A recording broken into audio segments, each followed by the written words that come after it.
За эрхэм үзэгчдээ Free Podcast-ийн танин мэдхүйн дугаар инхүү эхэлж байна. За энэ удаагийн дугаараар бид нэр дэлхийд нээлт хийсэн за бүс нутгуудыг судалсан аялагчдыг сонгон авч ярьж байгаа. За өмнө нь бол Африк твийн талаарх судалгааг хийсэн.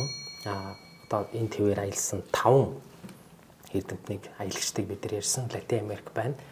Дээрээс нас Арктикийг судалсан 5 аялагч. Тухайлбал одоо Фритьёф Нансен, Вильям Стефансон, Седов Георги Яковлевич, Роберт Пири тэргүүтээ 5 аялагчдыг ярьсан болвол энэ удаагийн дугаараар бид нар Антарктид өмнөд туйлыг судалсан алдарт аялагчдын тухай ярихад инхүү бэлэн боллоо. За өмнөд туйл гэдэг бол бас л сонирхолтой газруудаа нэг.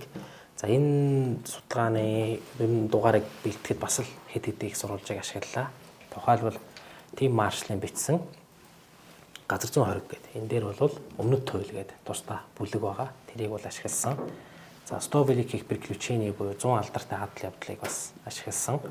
За мөн одоо Оросыг сонгуулжаас Сто Великих Путешественников буюу алдартай 100 аялагчаас эндээс бол ерөнхийдөө 3 аялагчийн намтрыг авсан. Дуглас Моусон, Эрнст Шелктон, за тэгээ Эдмунд Хиллери гэсэн 3 одоо аялагчийн тухай авсан болвол нээлтийн товчон дээрээс бас ашигласан. За мөн одоо дэлхийн атласыг бас энэ дээр ашигласан байгаа. Нээлтийн товчон бол нэлээд сонирхолтой юм гарын авлага. За тэгээд мэдээж энэ дээр бол дэлхийн атласыг бас ашигласан. За энэ бол цаасаар ашигласан дугаарууд.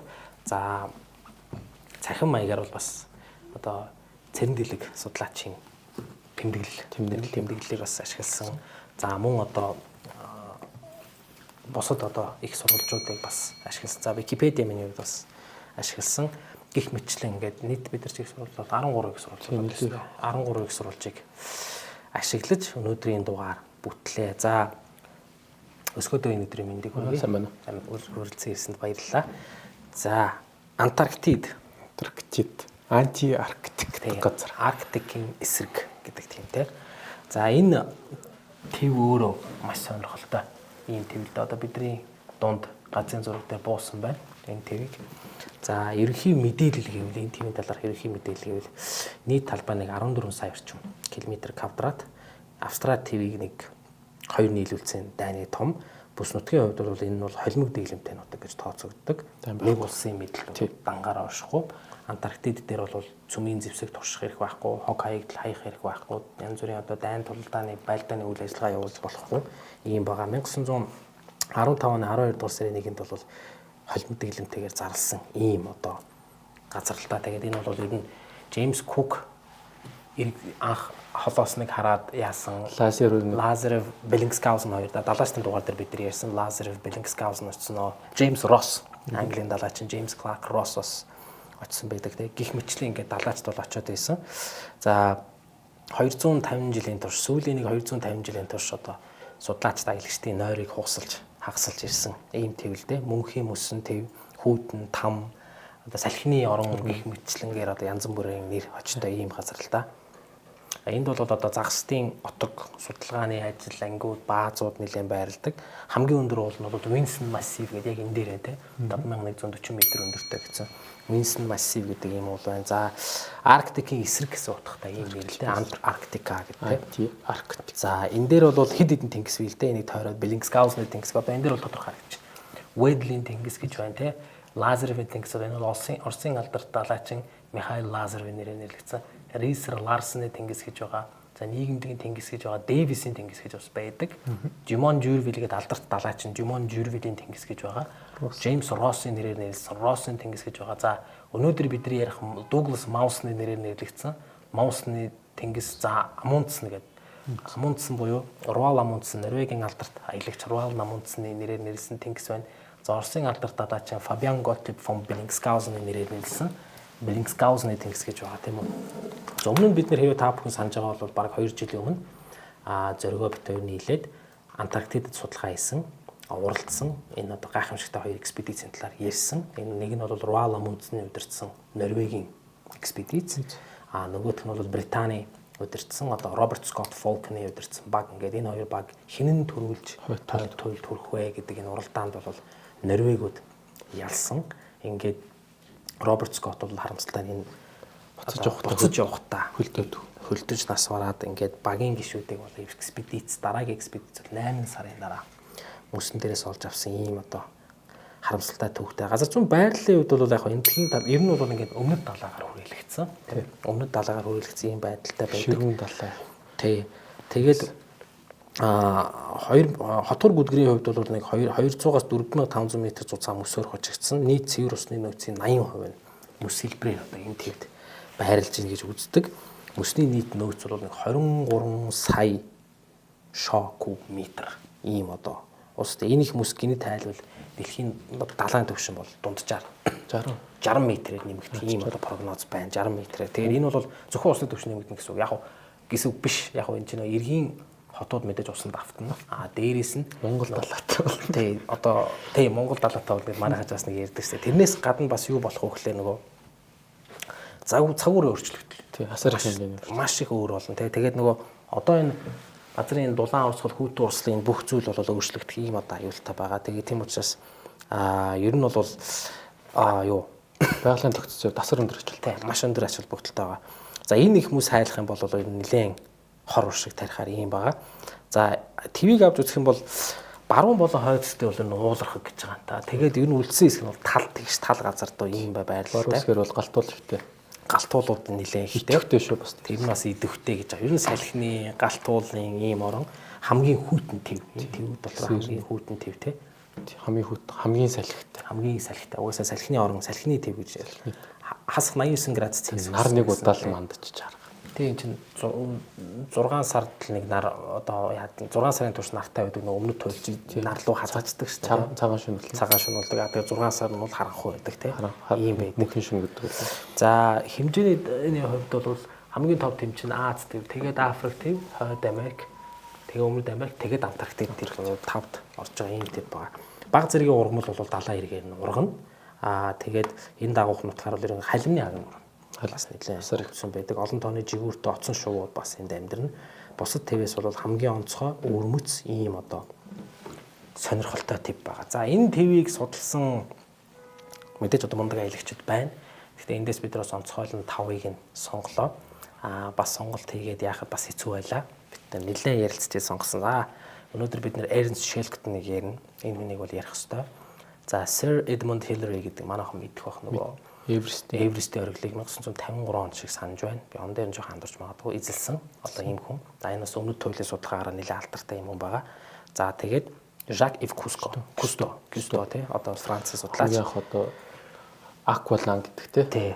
Ер нь scuba diving-ийг зохиосон гэж хэлж бодлоо. Дээрээс нь одоо Douglas Mouse-ыг Соронзон ТV тий Соронзон орны дээр маш сайн судалгаа хийсэн. Дээрээс нь мэдээж одоо Антарктидад судалгаа хийсэн одоо Монгол эн эрдэмтэн Цэрэн Дэлэг аерологч хүн байгаа. Ийм хүний ингээд 5 хүний тухай ерөөхдөө бэлэн боллоо. За. Self drive in China.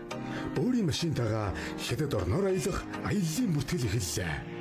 Та өөрийн машинтайгаа 2025 оны 4-р сарын 9-өөс 20-ны хооронд бүгд найрамдах хятад ард улсын Аршан, Хорчин хошуу, Тонляо, Хулудао, Чэндо, Бээжин, Шандо зэрэг 9 хотоор аялах боломжийг зөвхөн танд олгож байна. Их юан гүрний туураас орчин үеийн хөгжлийн төв хот хүртэлх нийт 4800 км замыг 11 өдөр 11 шөнийн хугацаанд үргэлжлэх аялалд та бүхнийг урьж байна. Манай аялалд хил нэвтрэх машины зөвшөөрөл, аяллаа даатгал, хятад улсад ашиглах төр дугаар, аяллаа цогц хөтөлбөр, мэрэгжлийн хөтөч, аяллаа эмч, мэрэгжлийн зураглааж, зочид буудал, оройн хоол, хөтөлбөрт багтсан бүх үзүүрийн тасалбаруудыг багтаасан. Аяллаа төлбөр багтс 1 машинд 2 аялагч 12 сая 775 мянган төгрөг. Багтс 2 машинд 3 аялагч 15 сая төгрөг. Багтс 3 машинд 4 аялагч 17 сая 280 мянган төгрөг. Та зөвхөн машин аваад аялалдаа гарахад л бэлтгэхэд болно. Дэлгэрэнгүй мэдээллийг Hero Mongolia Adventure Facebook хуудас болон 9191 64 утсаар аваарай. Self drive in China. Өөрийн машинтайгаа хятад орноор аялаарай. Douglas Mouse-наас хоёлаа. Douglas Mouse. За тийм. Douglas Mouse гэдэг байгаа. Тэгээд дахиад өмнөх бас Антарктид дээр ярьж байсантай адилхан бас ер нь хүн төрөлхтөн ягаад гинти нэг эзгүй хүсэн газрыг нэг хайж болоод нэг Антарктидыг бодвол энэ ч одоо бүр юу ч болчих газрын сүчгүүч болчихж байгаа. Тэгээд худалдаа 8-ны хоолойчгүй болчихж байгаа. Тэгсэн мөртлөө бид нар ягаад судлахыг тэмүүлээд байна? Ягаад хүн төрөлхтөн ийшээ ингэж хайр нь татагдаж ингэж их тэмүүлж байна гэдэг талаар бас ярих зүйтэй болов гэж бодож байна. За хүн төрөлхтөн өмнө нь бол хүмүүс бид нар бол юг олоод нийцсэн байгаа байхгүй ертөнцийн ориглыг олоод нийцсэн Арктик гэдэг утгаараа одоо тэгвэл ертөнцийн ёроолыг буюу хамгийн доор нь юу гэдэг юм бэ буюу Антарктид тэр ч утгаараа анти-арктик болоо явчихж байгаа тий гэдгийг олж нээх бол одоо зарчмын хувьд ач холбогдолтой болж эхэлж байгаа гэсэн. Энэ бол өөр ямар нэгэн байдлаар хөрөнгө мөнгө гэдэг ч юм уу тиймэрхүү ашиг авчрахгүй гэлээхдээ бол улс орнуудын хувьд юу авчрах вэ гэхээр нэр хүнд эрдэм шинжилгээний асар олон баримт бичлэгүүд за тэгээд гол онцлог нь ерөөсөө хүн гар хүрээгүй газар. Хүний ерөөсөө хүний амьдрч чадаагүй, хүний эзэмдэж чадаагүй тэр газар шороо гэдэг утгаараа жинхэнэ онгон байгалыг шууд утгаар нь хажих боломжтой гэсэн үг. Тэр утгаараа Арктик, Антарктид төв бол өөрөө тийм байгаль ихийн цэвэр тойрбол болж таарч байгаа. Хүний гар хөл ерөөсөө хүрээгүй. Одоо Арктик дээр л ихэд Гренланд дээр бол ингээ эскимосууд, инуитчүүд гэл хүмүүсүүд ямар нэгэн байдлаар амьдарч ингээд учраа болоод байжсэн бол энэ ч бол ямар ч амьд хүн байхгүй. Тэр битгий хэл махчин амьтанч байхгүй. Шовууд тэгээд далайн морь, далайн хавууд усан доорх олон төрлийн амьтад амьдарч идэг. Ерөөс хүний гар хүрээгүй газар гэдэг утгаараа бид нар байгаль хамгийн анх ямар байсан бэ? Хүн ер нь ингэж 9 шид болохоос өмнө байгаль ямар байсан бэ гэдгийг мэдэх асар том боломжийг бид нарт олгож байгаа. Үүгээрээ бол хүн төрөлхтний хувьд асар чухал үүрэг гүйцэтгэж байгаа. За тэгээд дээрэс нь энэ хүү газрыг хайрлж хамгаалах яагаад ёстой байдгийг бол сая тайлбарсан. Дадлан төвшин гэсэн нэ тэрээгээд энэ утгаар бол судалгаас өөр аргагүй байхгүй. Тий. Хүний цэвэр танин мэдхүн одоо тэр тэмүүллийг бол энэ газар бол асар ихээр дижиж тэтгэж өгдөг газар гэж болгож байна. Дуглас Маус нь гарал үүсгэний хувьд бол Английн язгуурчны гэр бүлд төрсөн. Тэгтээ бага наснд нь бол Австрали руу 3 настайтай явсан. За энэ хүн бол 1882-оос 1958 он хүртэл амьдарсан ийм хүн байгаа. Антарктид руу нийт нь 3 том экспедиц. Нэлээд адармаатай 3 экспедиц явсан. Хамгийн ихнийх нь бол 1907-оос 1909, 1911-ээс 14, 1919-аас 29-оос 31 он гэсэн 3 том экспедицэд явсан. За Маусны нэрээр бол Антарктидын зарим газрыг бол нэрлсэн. Тухайлбал Маусны тэнгис гэж байгаа тий. Хаана нь Россын тэнгис энд байна. Маусны тэнгис чи энд байдаг хаа тий. Тэгээ Уилкисийн газар гэдэг ерөнхийдөө Маусны нэрээр нэрлсэн зөндөө тийм газрууд байдаг. 1882 оны 5 дугаар сард 5 дугаар сарын 5-ны өдөр Английн Йоркширт төрсөн язгууртан гэж байгаа. Тэгээд эцэг нь бол 1884 онд Австрали руу цагаачилж явсан байгаа. За ингээд бол Австралийн нэр өмнөөс бол энэ 3 экспедицийг ерөнхийдөө хийж байгаа шүү дээ. 16 настайдаа бол Сиднейн их сургуулийн уул уурхай ангид элсэж ороод 19 настайдаа уул уурхай инженерийн диплом авч чадсан. Ингээд ер нь их сургууль орхиог үлдээ. Ер нь боловсролын салбараас нь их салаагүй. Тэгээ 1903 онд бол 6 сарын хугацаатайгаар шинэ гибридийн геологийн одоо судлах экспедицэд оролцож тэр хавийн арлуудынхаа янз бүрийн нутаг дэвсгэрийг бас судалсан. Геологийн дээж материалууд нэлээд цуглуулсан. 1904 он гэхэд бол геологийн сургалтаа бүрэн дуусгаад ингээд шинжилгээ ухааны бакалаврын зэрэгийг бол 1905 онд авсан. Аделаидын их сургууль гэж байдаг шүү дээ. Энд бол эдис судлал, зөвхөн геолог, эдис судлалыг чиглэлээр одоо судалгаа хийх бас заах энэ юу ажилдаа бол орсон. За Маусны экспедиц бол Антарктидын судалгааны ажил бол их хүйс рүү тэр энэ эрдэнэ төвний ирмэлзэл нь бол мэдээж хөтлж аваадсан. Энэ залуугаас энэ чинь юу яасан штэ. Shackleton экспедицэд орсон тий. Антарктидад бол анх удаага тэгэж хөл тавьсан байдаг. Энэ юмны экспедиц бол соронзон орны туйлыг тэр олж нээхээс гадна өөрчлөгдөж байдаг гэдгийг нээсэн гэдэг нь нэлээд алдартай. Тэгээд Shackleton-ы баг бол туйлд нь хүрэлгүйгээр яг өмнөд туйлын тэр цэгт хүрэлгүйгээр 180 км-ийн зайд очоод тэндээсээ буцсан байдаг тий. За тэгээд Маусны баг бол 1909 оны 1-р сарын 16-нд бол тэнд хүрснээр ерөнхийдөө өмнөд соронзон туйлд хүрсэн.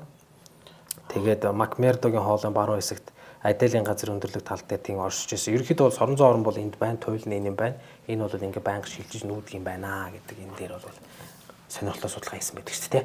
Тэгээ үгээрээ бол яг өөрийнхөө алдар нэрээ олж басан баг.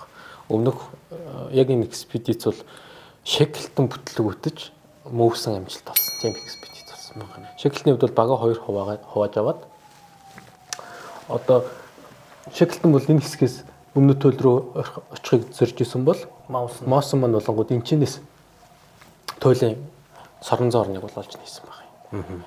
Тэгээд энэ утгаараа бол өөрийнхөө яг нэрд гарсан цаг үеийн ингээд судлаачийн хувьд бол нэрд гарсан байна гэж ойлгож болохоор. Тэгээ 1909 онд бол өмнөд Соронзон туйлын тэр Аделийн газар гэж байгаа шүү дээ. Тэгээд чи Аделийн газар гэж байгаа. Аделийн газраас 600 орчим километрийн байсан бол 1956 онд Франц эрдэмтэд үүнийг бол эргийн шуумаасны 350 км-ийн зайд оршихыг бол тодорхойлсон. За энэ Соронзон туйл нь хожим бол улам хойшсоор байсан нь бол эрдэмтдийн хувьд нэлээд сонирхлыг татсан ач холбогдолтой. Энэ яг Соронзон орн гэдэг маань дэлхийн цөмчөө одоо төмөр шүү дээ. Ерөнхийдөө маш өндөр даралттай төмөр. Тэр юу эргэж байгаа? Цөм эргэж байгаа.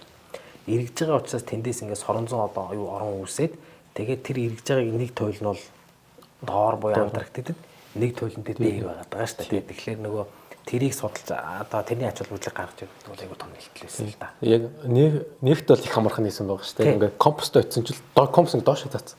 Амар доош цаацсан. Соронзонныхоо туйл руу заадаг болохоор л тэгсэн баг л та тий. Тэгээд тэгж нисэн байгаа. Тэгээ Австралид эргэн ирснийхаа дараа Антарктидэд Big Das экспедиц зохион байгуулах талаар бол шийдвэрээ өөрөө гаргаад ингээд Австралийн Антарктидын экспедицийн удирдах. Энэний гол зорилго бол мэдээж одоо энэ Австралийн холбоо оршиж байгаа шүү дээ. Энэ ч Австралийн хажууд л байгаа байхгүй юу? Австралиас холбоо оршиж байгаа твийг таньж мэдэх. Тэр өвлөмж дутмаг үлдсэн хэсгийг бол тэр нухацтай судлах ийм аянд бол орж л байгаа юм л та тийм ээ. Тийм. Тэгээд 1911 онд Англи Австралийн судалгааны экспедиц гэж байгаа. Тэрийг толгойлж аваад Тасманаас Австрал руу Аделийн их газрыг хөлзөрж явсан баг. За тэгээд энэ хүрээнд бол Шеклтон бол Нимрод төлгөөр аялд гарсан. За аялын бол зарим гишүүдийн хувьд бол Маккури арал дээр бууж зургийг нь гаргаж байсан баг. Маккури арлын. За энэ дээр ба энэ дээр зарим арлууд нь бол гарч ирэхгүй. За баалны арлууд нь бол энэ. За 2 дугаар сарын яг тэр оны 2 дугаар сарын 13-нд бол холоос өндөрлөг иргэн харагдах хэсгийг нээж илрүүлээд Хатанхаа Мэригийн газар болгосон. За тэгээд Аврора хөлгөөр тэгээ Аврора хөлөг бол уг шинэхэн олцсон одоо Антарктидын их газарт бол хангалттай ойртож чадаагүй. Зүгээр нөгөө агаараас олж нээчээд тэгээ ойртож чадахгүйсэн мөснөөс болоод тэгээд бол орхисон байгаа. Тэндээ тэгээ өвлжгөр шийдсэн. Тэгээд яг өвлжингүүд нэг асуудал гарсан юу вэ гэхлээр яг тэдний байршилсан тэр газар буюу тэр Аврора хөлгөн очсон газар Мэригийн газар нь өөрөө асар хүйтэн юм л байна л да. Тийм Мэрийн бэр газар. Энд чинь бол энэ бол өөрөө Антарктидын хамгийн их салхитай газар гэдгээр алдартай газар болж таарч байгаа. Тэгээд хамгийн өндөртөө бол нэг 90 м/сек хурдтай буюу амар хүйтэн 30 м/сек бол одоо ер нь тэсгэд том хэцүү шуурга гэж авч үздэг бол 3 дахин их шуургатай ийм газар бол үлдсэн байгаа. Хамгийн аимшигтай. Тэгжиж л одоо олж мэдчихэж байгаа юм л та. Тэгээ өдрийн дундад салхины хурд нь болонгод 44 м/сек. За тэгээ хамгийн өндөртөө сая хэлсэнчлэн 90 м/сек хүрдэг болж таарж байгаа. Энэ газрыг бол олж нээсэн. Хамгийн одоо салхитай газрыг бол ингэж нээсэн байгаа юм. Салхины туйл гэдэг нэрээр сүүлийн газар ус нэрлсэн байдаг ч тийм. Тэгээ Аделийн их газарт бол анх Шеклтоны экспедицийг зохион бүтээсэн анимометр гэдэг байгаа шүү дээ одоо хэмжилтийн. Тэгээд тэдний шуургын уртыг бол бас хурдыг бас хэмжиж чадсан. Тэгээд ер нь бол нэлээд хүүтэй ийм газар байна гэх. Тэгээд ингэж байгаа. Монголсны тэмдэглэл байдаг юм. Тэн дээр өөрөө бичсэн байгаа юм л да. Энэ бол ерөөсө хараагдсан газар юм аа. Тэгээд энэ бол ерөөсө хараагдсан гэдэг бид нар ухаарлаа. Бид асар удам твийн захаар амьдрахдаа хязгааргүй цасан цөлөөс эрэг сэтгэл шимшин цутхан одоо сүндэрлэж буй тэр далаа руу тэмүүлэх мөнхийн цасан шуургыг мэдэрч ийсэн гэдэг бичүүлдээсэн байгаа. Ер нь бол маш хүнд гадаад ертөнцөөс таслагдсан энэ газрын жилийн дундад сархины урд бол 23 м/сек буюу шуурганы хэмжээнд бол хүрч ийсэн байна. 365 340 шуургатай. 340 байнга салхитай шуургатай. Ялцчгүй шуурганы тэгэл ийм болж таарч байгаа юм л да. Тэгээд хамгийн Антарктидын хамгийн их цас ордог хэсэг бол энэ юм байна гэдэг ийм дүгүүлтийг бол хийснээр энэ газрыг судалсан одоо энэ ач холбогдол нь ерөөхдөө бол айгүй тодорхой гарч ирж байгаа юм л та. За тэгээ ийм хатуу ширүүн нөхцөлд бол Дуглас Маусны баг өвлжсөн. За тэгээд 2 ч удаа өвлж байгаа. Ганц өвлж байгаа, 2 өвлж байгаа тий. Тэгээд туйлын аяллаа хэрэгслийн тусламжтайгаар бол 500 км хүртэл үргэлжлэх тэр урт эрэг орчмын нутаг дэвсрийг бол маш сайн судалсан 2 тийшээ. Тэгээд Маус нь бол Маус болон түүний багийнхаа хамгийн одоо нөгөө хакер ширүү урамцгалтай энэ газрын талаарх маш одоо үнэтэй мэдээллүүдийг бүтээж хүн төрөлхтний түүхэнд бол асар их хувь нэмэр оруулсан. Одоо энэ газар дээр нь бол Орос улбаны улсын Мирны станц байна. Тэнцээ яг судалгаа явуулдаг. Одоо хүртэл ажиллагаатай. Яг СССР-ийн үед баригдаад одоо хүртэл ажиллагаатай байж байгаа. Яг энэ Мирны станц дээр бас очих зорилгыг манай Цэрэндэлгоос тээж авсан. Бидгийн бэл хойтол руу явах та. Энэ талаар бас дараа нь арай дэлгэрэнгүй ярих гэж бодож байна. За тэгээ 1912 оны 11-р сарын 10-ны өдөр Дуглас Маус болонгод Английн тэслэгч Белгрейв Нинес тэгээ Швейцарын эмч Кайсвейр нартай бол Commonwealth болонгоос зүүн тийш Аделийн их газраас цааш аялал гарсан. Сайн бацхан уу Air Hub сургалтын төвийн 2025 оны Охигийн анхан шатны сургалтын бүртгэл эхэлсэн байна. Одоо сургалтанд 20-30 насны охид залуус бүртгүүлэх боломжтой. Манай сургалтын төвийн гэрчлэгээ албан ёсных бөгөөд Хятадын Skywings Aviation Training Center-т хамт ажилладаг байна. Тус сургалтууд хамрагснаар тухайн төгсөгч маань Монголын болон гадны авиа компаниудад хүлээн зөвшөөрөгдөж мэргэжлийн боловсруучсан болно. Зөв дааны сурвалжлагч бүртгэх тул та бүхэн амжилт бүртгүүлээрэй. Бэлэнгүй мэдээллийг доорх дугаараас аваарай. Энэ үед бол их хэцүү юм болж байгаа юм л да. Их цутарч эхэлсэн. Яасан бэ гэсэн чинь тэнд мөсөн ангал гарч ирээд Нинес яваад ороо өвчөж байгаа. Тэгээ хожим тэр газрыг бол гол урсдаг болсон. Тэгээ Нинесийн гол гэж нэрлсэн байдаг. Нинесийг уулнал ингээд зүгээр Нинес маань бас унцгүй чархтайгаа цуг унцсан. Өөрөөр хэлбэл хамаг нөөцөн цуг унцсан байгаа юм. За тэгээд ер нь тутрах одоо процесс бол ингэж эхэлсэн байна. Тэгээ Маус Мерц 2 ер нь бол яваад сүүл рүүгээ нохоогооч идэхтэрэ тулаад бараг байсан бүх нохоогоо идээд тэгэд Мерц бол ингээд ер нь биеийн хүндрээд насан үед болсон байна. За тэгээд 1971 онд Мерцийн өгсөн шалтгааныг харж үзсэн чинь илгэнд нь хитрхи их А витамин байсан юм байна л да. Уг цуснд нь хитрхи их А витамины агуулмж байсан юм байна. Өөрөөр хэлбэл А витамины хордлогонд орж өгсөн байна. За тэгээд яг судлаад үзсэн чинь нохоо илгэн дотор хамгийн их А витамин агуулдаг юм тийм байна л да. Өөрөөр хэлбэл нохооны мах хэзээр байгаа нохооны махын хордлогонд ороод өнгөрсөн байна. За тэгээд мөвсөн бол ингээ ганцаархнаа аяллаа үргэлжлүүлэх хүнд хүчээр одоо даалгавар явуул орсон байгаа. Тэгээд өлсгөлөнд ерөөсөө туйлдсан ч одоо 1-р сарын сүүлчээр авралын багийн үлдээсэн хүнсийг олж авсан байгаа. Энэ бол тэгэл ерөөсөө азны юм болчихж байгаа шүү дээ. За тэгээд хатууд нэг төмөр лаацтай юм бичиг үлдээсэн тэрнэр болонгод авраараа хөлөг Денисны хушуунд ирж Моусныг хүлээж буй тухай бичсэн байна. Чамайг одоо хүлээж байна. Хүрээд ирээрээ яг энэ газар нь энэ байх шүү. Тэгээ манай хүн бол очисон.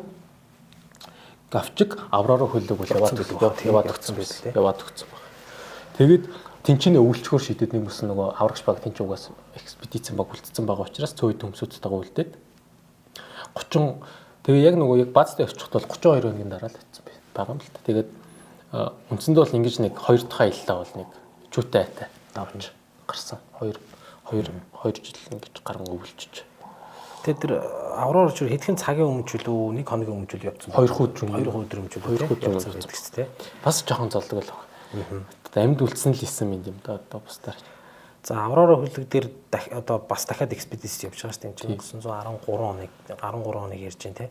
12 дугаар сарын 12-нд яг энэ эргүүлээд авсан байгаа те. Тэгээд юу энэ экспедицийн нэг алдартай юм байгаамаа.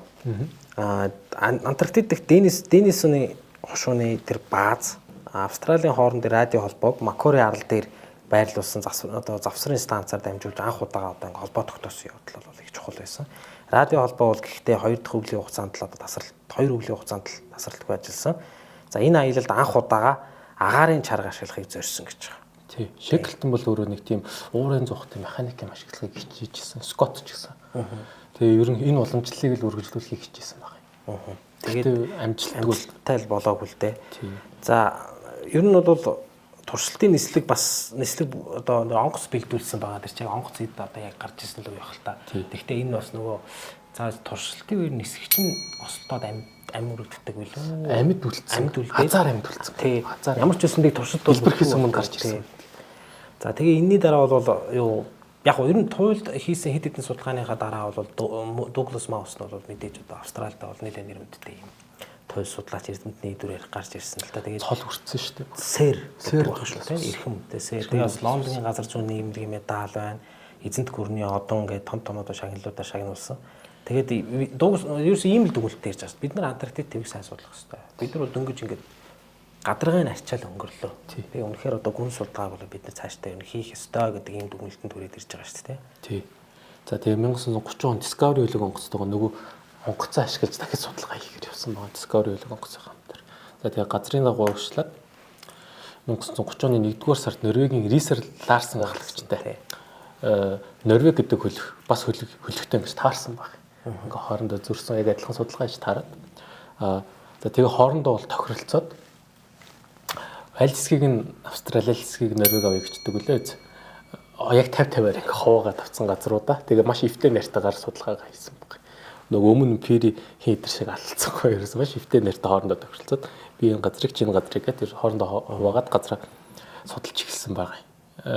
За тэгээд 1930-аас 31 оны Антарктидын дараагийн зуны улиралд нь болохоор Discovery хөлгөөр Викторийн газраас Эдинбергийн газар хүртэл аялал хийсэн. За тэгээд 1930 оны 31 оны 1-р сарын 4-нд Discovery хөлөг бол Денисийн явах шунд төрч Мовсон өөрийн анхны экспедицийн ажлын байшингаа барьсан.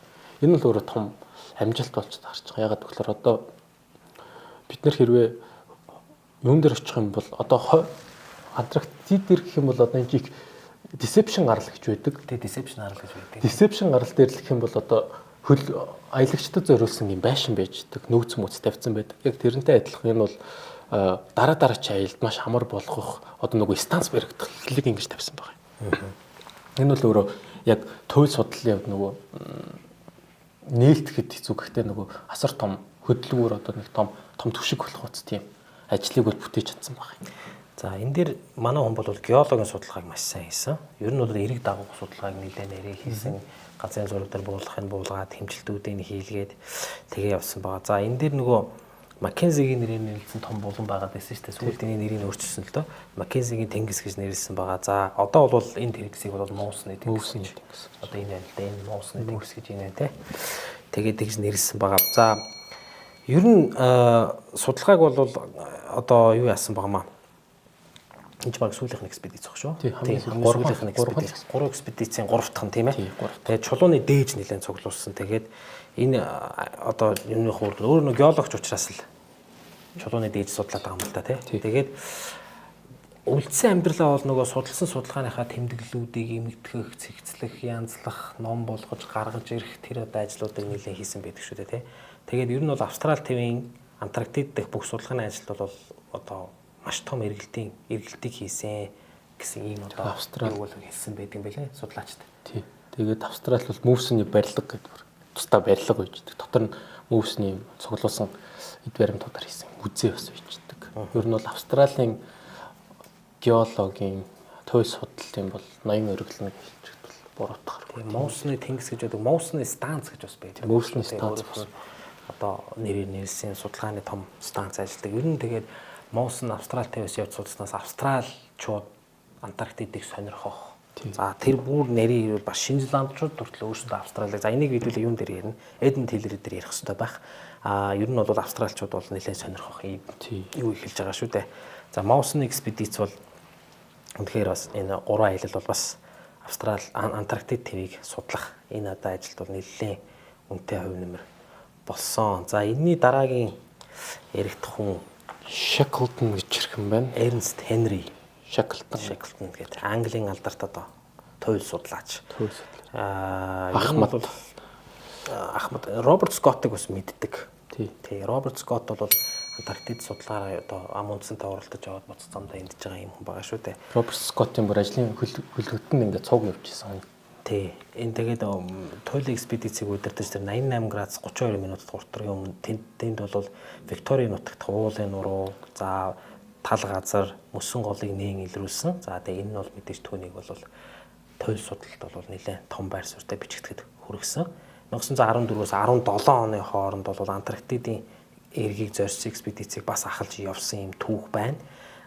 За тэгээ Шелктон бол эртний нэр хүндтэй тэр Ирландын яг өөрөө бол Ирланд хүн. Тэгэхээр англи гэж явж байгаа юм л да тийм Английн хүн. Тэгээ бага нас нь бол ерөнхийдөө тэнгисийн судалгааны ер нь янз бүрийн тэнгис далайтай холбоотой домог төрөлсийг сонсож ингэж өнгөрөөсөн байгаа юм л да. Тэгээд ерөөсөө хүүхэд өсвөр наснд орохдоо шийдсэн. Тэгээ би бол ерөөсөө судлаач болно, аялагч болно, юм болно гэж шийдсэн юм хүн байгаа юм л да. Тэр нэг үлгэр домгуудыг л сонсож өссөн байгаа. Лазерын угаан, хилэл майл. Тэр болгоныг л сонсоод за миний амьдралын зорилго бол энэ юм байна гэдэг.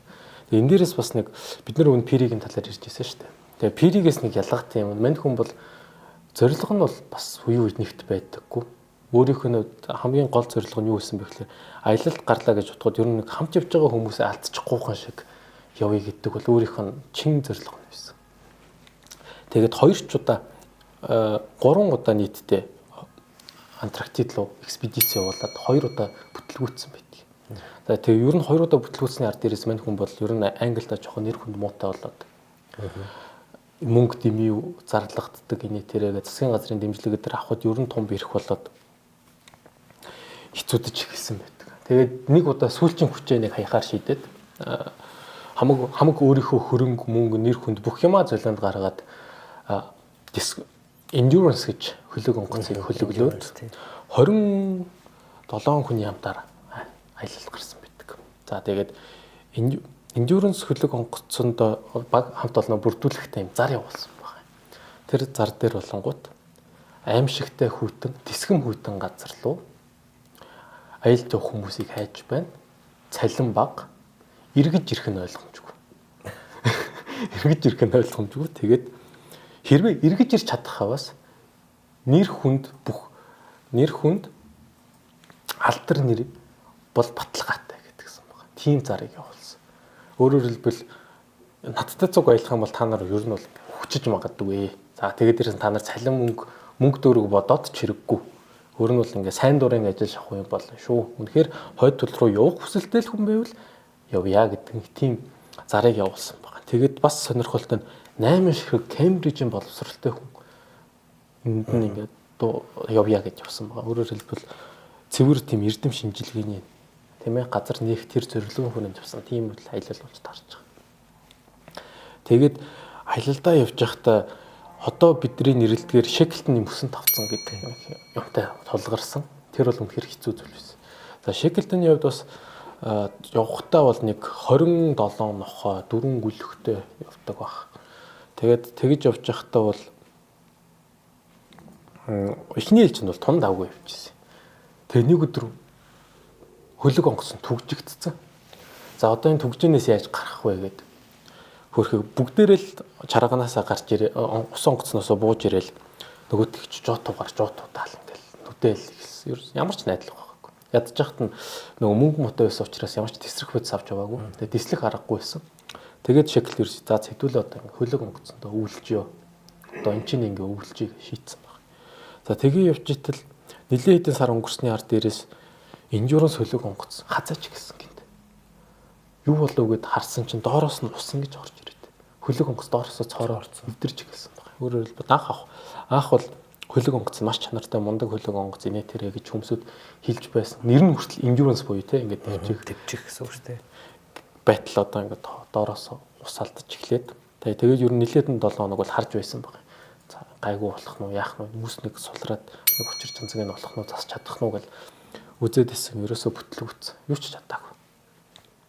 За тэгээд эцсийн арга буюу 3 ширхэг тийм зузаан модон зав байсан. Тэр 3 заваа гаргаж ирээд хамаг нөөцөө мөсөн тавцан дээрээ гаргаж ирээд хөлгөө живхийг удаанаар харцуулсан баг. Багаар живээл.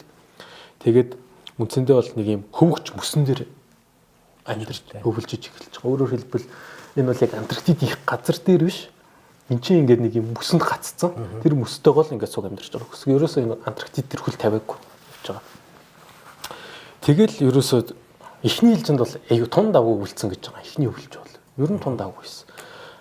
Мах нөөц гайгүй байсан. Бэлтгэлээ сайн хангацсан байсан учраас даарах юмгүй нөгөө мөн хитэн пингвин алж пингвиний ярьж өөрөө тослог ихтэй л усан амьтан учраас тэгээ тэрийг бол шатаахад их удаан шатаж өрдөг. Тэгээд нэг асуудалгүй сайхан амьдраад байсан юм байл.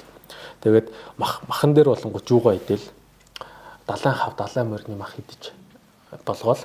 Тэгээд пингвиний махаж ус идэж гоцоо шууны мах. Ерөнхийдөө тэгж болгоо байжсэн. Хэн бол шакалтан гинч хийсэн. За энэ ер нь буруудлаа. Хэдүүл одоо ер нь насаараа энэ нэг мөсөн дээр ингээ амьдрахгүй шүү дээ тийм биз дээ. Одоо нэг их газрын нэг учир жанцсан болохгүй бол ер нь болохоо байлаа шүүгээ. Энчнээс бол одоо их газар руугаа тэмүүлж эхэлж байгаа баруун хэсгэрэг. Тэгсэн ер нь нэлээд цутарч эхэлсэн гинт. Хойноо ер нь нэлээд их юм үлдээгээд шакалтан болонгууд маш ирэмгээ одоо тийм их зөрөгтэй ахмад ус. Яасан бэ гэсэн чи хойноо үлдээсэн хідэн мод зоод нэг майхан зайхан нэг тийм сэтгэл хоногшоод нэг харамсаад хойноос нь гүйчгэр нэг нөөцөд байгаа шүү дээ. Гэхдээ авч явахаар хитрхи хүнд болоод ингээд дараа нь салбар болоод идэг тийм. Тэг болоод идэг тэр нэг новш гэхүүдээ тийм. Тэднээс бүгдний шатаага хийцэн баг. Ерөөс эргэж очих ямар ч тийм юу үүдэл санааг бол байхгүй болох гэнт тулд.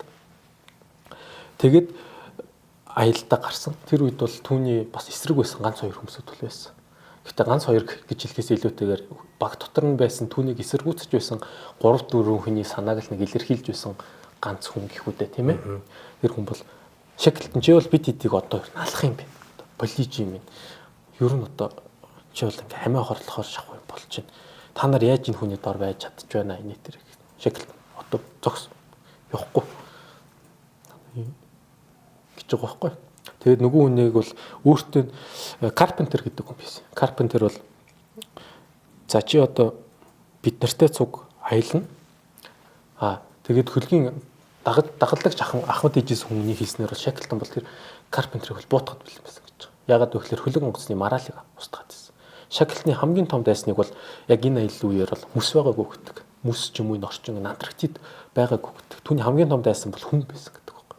Хүний мараал одоо тэр сэтгэл зүй хамгийн чухал байсан. Буюу одоо өөрөөр хэлбэл энэ хүннийг ингээд давраагаад ингээд эсэргүүцүүлээд байгалахад ах юм бол баг дотор хагарал үүсээд ерөөс энэ аялал бол төвчгийн аргагүй нэг завхарсан юм болно гэдгийг мэдчихсэн учраас ерөөс иймэрхүү байдал дээр бол зарчмын хувьд бол маш чанга байр суурь байсан. Ерөөс өөрийнх нь эсэргүүцэх юм бол буутаад шахав бэлэн тийм байсан. За тэгээ нөгөө хамаг нөөц мүц үлдээгээ явцсан хүмүүс чинь цутарч эхэлж байгаа. Цутрангууд чинь тэгээд хөөх өлсөж эхлэн гэсэн шийдвэр болно. За тэгээ яг хөө тэгээ аргалаад байгаа пингвинээ алж идээд пингвин чинь өөрөө нөгөө нэг 4 нас хүртлээр ус нь одоо мөсөн тавцсан дээгүүр амьдардаг юмтай учраас ингээ пингвин ихтэй тэгээд далайн хав мавны хаяа олдоод тэргээ барьж идээд байдаг. Тэгээ болгоод байсан. Гэхдээ ингээд ерөөс хураа газар очих бол ерөөс найдлага байсангүй. Ерөөс очиж чаддгүй. Тэгээ нэг 3 завтай 3 завь баг тоон шахуу гинтэй болцсон 20 хэдэн хүн тэгээ тэрийг чирэл яваад байгаа. Гэтэл одоо 100 болно шүү дээ. Нар гарна гэдэг шиг 100 болоод өнөөх бүсэн тавцсан маань хайлж эхэлсэн. Нэмгэрээд эхэлсэн. Тэгээд ингээд доор нь ерөөсөн нөгөө далайн юм юу урсгал мэдрэгдэж эхлээд амьдрахын эцэг болсон. Ер нь энэ байдлаар яваад ах юм бол нөгөө тэд нар чинь гол нь өөрснөө баян гал мал төлж байгаа дулаан байгальд дулаан газар байлгаад байгаа учраас доор нь ингээд цөмрөх магадлал асар өндөр болж эхлээд. За одоо юу болох вэ? Одоо ер нь ингээд байвал хэдүүлээ бөөнөрө живж хөхөөс гарцгүй юм байна гэдэг. Хөлөг онгоц байхгүй. За тэгвэл одоо хэдүүлээ нэг арал олж буухгүй бол болохгүй нэ гэдэг. За тэр үед хамгийн ойрхон байсан арлын үед эн чинь нь юу байгаа юм? Яг эн чинь бол нэг deception арал байгаа. Deception арал руу очоо гэвэл даанч нөгөө салхи болон далайн урсгал ерөөсөө завьаар явахд боломжгүй шахуу нөхцөл бүрдүүлсэн байсан учраас яг энүүхэн эн чинь юу байгаа юм? Энүүхэн эн чинь elephant-ийн арал гэж байгаа. За elephant-ийн арал руу урсгалаа дагаж явъя гэж бодоод тэгээд 20 хэдэн хүн маань ингээд ерөөсөө завиа залууртаад асар хүн нөхцөл донд явсан баг. Тэгээд ерөөсөө ингээд босгоч баг боломж байхгүй. Хөлгөө залуурт нь нэг бол хэвтэн гэдэг 2 хон сонголттой асар хүнд нөхцөлд ингээд явсан баг. За тэгээд хажуугаар нь нөгөө мөсөн хавтангууд ч хурж ирэл дайрж алчих гад нөгөө мө хитэн шовуунууд нүд ам сохолчих гол ингээд айгүй хэцүү нөхцөл байдал тэр. Тэгэл ингэж нэг гүрийж усааран байтал ер нь бол нилээдэн хүмүүсүүд хөл гараа хөлтөөгөөд ер нь амьдрахын эцгүй зовлон бол ерөөсөө зовлонгийн эхлэл нь тэр үеж таарсан. Хөлөн онгоц тэр завьаар явна гэдэг бол тэдний хувьд бол амьд там шиг л байсан гэдэг. Та босгоч завсаар байгаагүй сайн хэлсэн. Тэгээд ерөнхийдөө бол бүгдээрээ ээлжилт хөвтөж босон тэгээ 3 цаг тасралтгүй залуурт нэг босохороо. Тиймэрхүү байдлаар явсаар байгаад чүүтэй айтай нэг элефант арал дээр ирсэн. Гурван цаг гуруула ямар нэгэн асуудалгүйгээр хүнтэн өргөдөж баралгүйгээр. Тэгэд ингэж ирснийхээ ард дээрээс тэд баян хүн уулын хүмсэд бодох нь за нэг их газар дээр хөл тавилаа баярлна гэж бодсон шүү дээ. Гэтэл ерөөсөө тийм юм байгаагүй. Бүр их цутарч эхэлсэн гэж. Бүр их ууралж, бүр их гомдож, бүр их шантарч эхэлсэн гэж. Яагаад гэвэл маш хүйтэн газар элефантын арал бол амьдрахад хэцүү. Нөгөөд хамаг нөөц хамаг юм баарцсан. Одоо өөрөөр хэлбэл баг гол сууж байгаа нь пингвин далайн хав хоёроор л ерөөсөө голоо олж идэж байгаа. Тэгээд пингвин далайн хавны мах нэг тийм муу хамттай юм шиг байна. Тэгээд тэрэндээ бас бүгдээрээ дургу болцсон. Үнийг хэлэхэд энэ амьтныг бол чин сэтгэлээс үзий хатаад эхэлсэн бүүнөр. Тэгээ яаж яхад нь элефант арал өөрөө юунаас хол нэг ойр хавцаах тий агнуурчин одоо халимны агнуурчин арал марлаас ерөөсөө хол хүн амьтан ирэх ямарч бүнцтэл байхгүй хинт хоож ирээгүй ч дээ. За тэгэд энэ үед бас нэг сонирхолтой юм болж байгаа нь юу гэхээр дэлхийн 1-р дан яг гид үедээ орцсон гэж байгаа. Буюу тэр гэдгийг тоож ирэх хүн байтугай одоо хүн байхгүй. Мань шакалтан бол өөрөө эхлээд дэлхийн 1-р дан яг эхлэхийн өмнөхөн явсан байхгүй. Тэгээ эхлэхийг нь мэдчихэнгүүтээ за би хөлөг онгоцоо өөрийнхөө энэ хүмүүсүүдтэйгээ цуг өгөө бид нар дайнд оролцъё гэхэд бол тухайн үеийн адмирал бол ажиллаа хийлгэдэг. Тэгээд зүгээр явуулсан баг. За тэгээд өөрөөр хэлбэл тэр ирэх дайн яг уранжохт одоо юм тэр нэг 20 дун яг зардал чирэгдэл гарган барин байж Антарктидаас аврах мантай англиас тийм зардал гаргахгүй шүү дээ. Хамгийн гол дэлхийн 1-р дайнаас хамгийн гол үүрэг гүйцэтгэж байгаа улс чинь англи байгаа юм чи. Нөгөө нэг Германы Францтай холбоотой байгаа байлдаж байгаа. Тийм яг ганцаарх ердөө яг нэг бот зогсож байгаа л ганц улс нь Герман, Орос, Англи хоёр л байгаа шүү дээ. Яг ч болгонд. За тэгээд тэр үед бол тийм хүн нөхцөлтэй байсан учраас аврах боломж байгаагүй. За тэгээд нэг хэдэн сар бол тэнцэн амьдэрсэн. Тэгээд одоо юу болох вэ? Яах вэ? Ийх үү? Тун хэцүү юм болоод эхэлчихэж байгаа шүү дээ. За тэгээд шекэлтэн шийдсэн байна. За одоо хэдүүлээ нэг бол одоо энэ чиний хөлдөөд нь арал дээрээ мөнхрөөд ер нь үхэн. Нэг бол нэг зориг гаргаад хамгийн ойрхон байгаа энэ энэчээс нэг арал руу бөөнөрөө ерөөсөө очив. Тинчээ халимны агнуурчд бол баталгаатай байгаа гэдэг иш очио гэж явсан баг. Тэгээд явхдаа бол хамгийн одоо гарын эвдүү сайтай нэг хүн. За тэгээд ахмадаа хөлгийн ахмадаа буюу нэг далаа сайн мэддэг гэдэг утгаараа тэрийг аваад тэгээ өөрөө явсан баг. Ингээ 3 хүний бүрэлдэхүүнтэй. За тэгээ нөгөө мө заваа жоохон бэхэлж чангалаад юу залуур малуур нэмээд нэг юм жоохон хөлөг онгоцорхуу болгоод аялалтаа гарсан.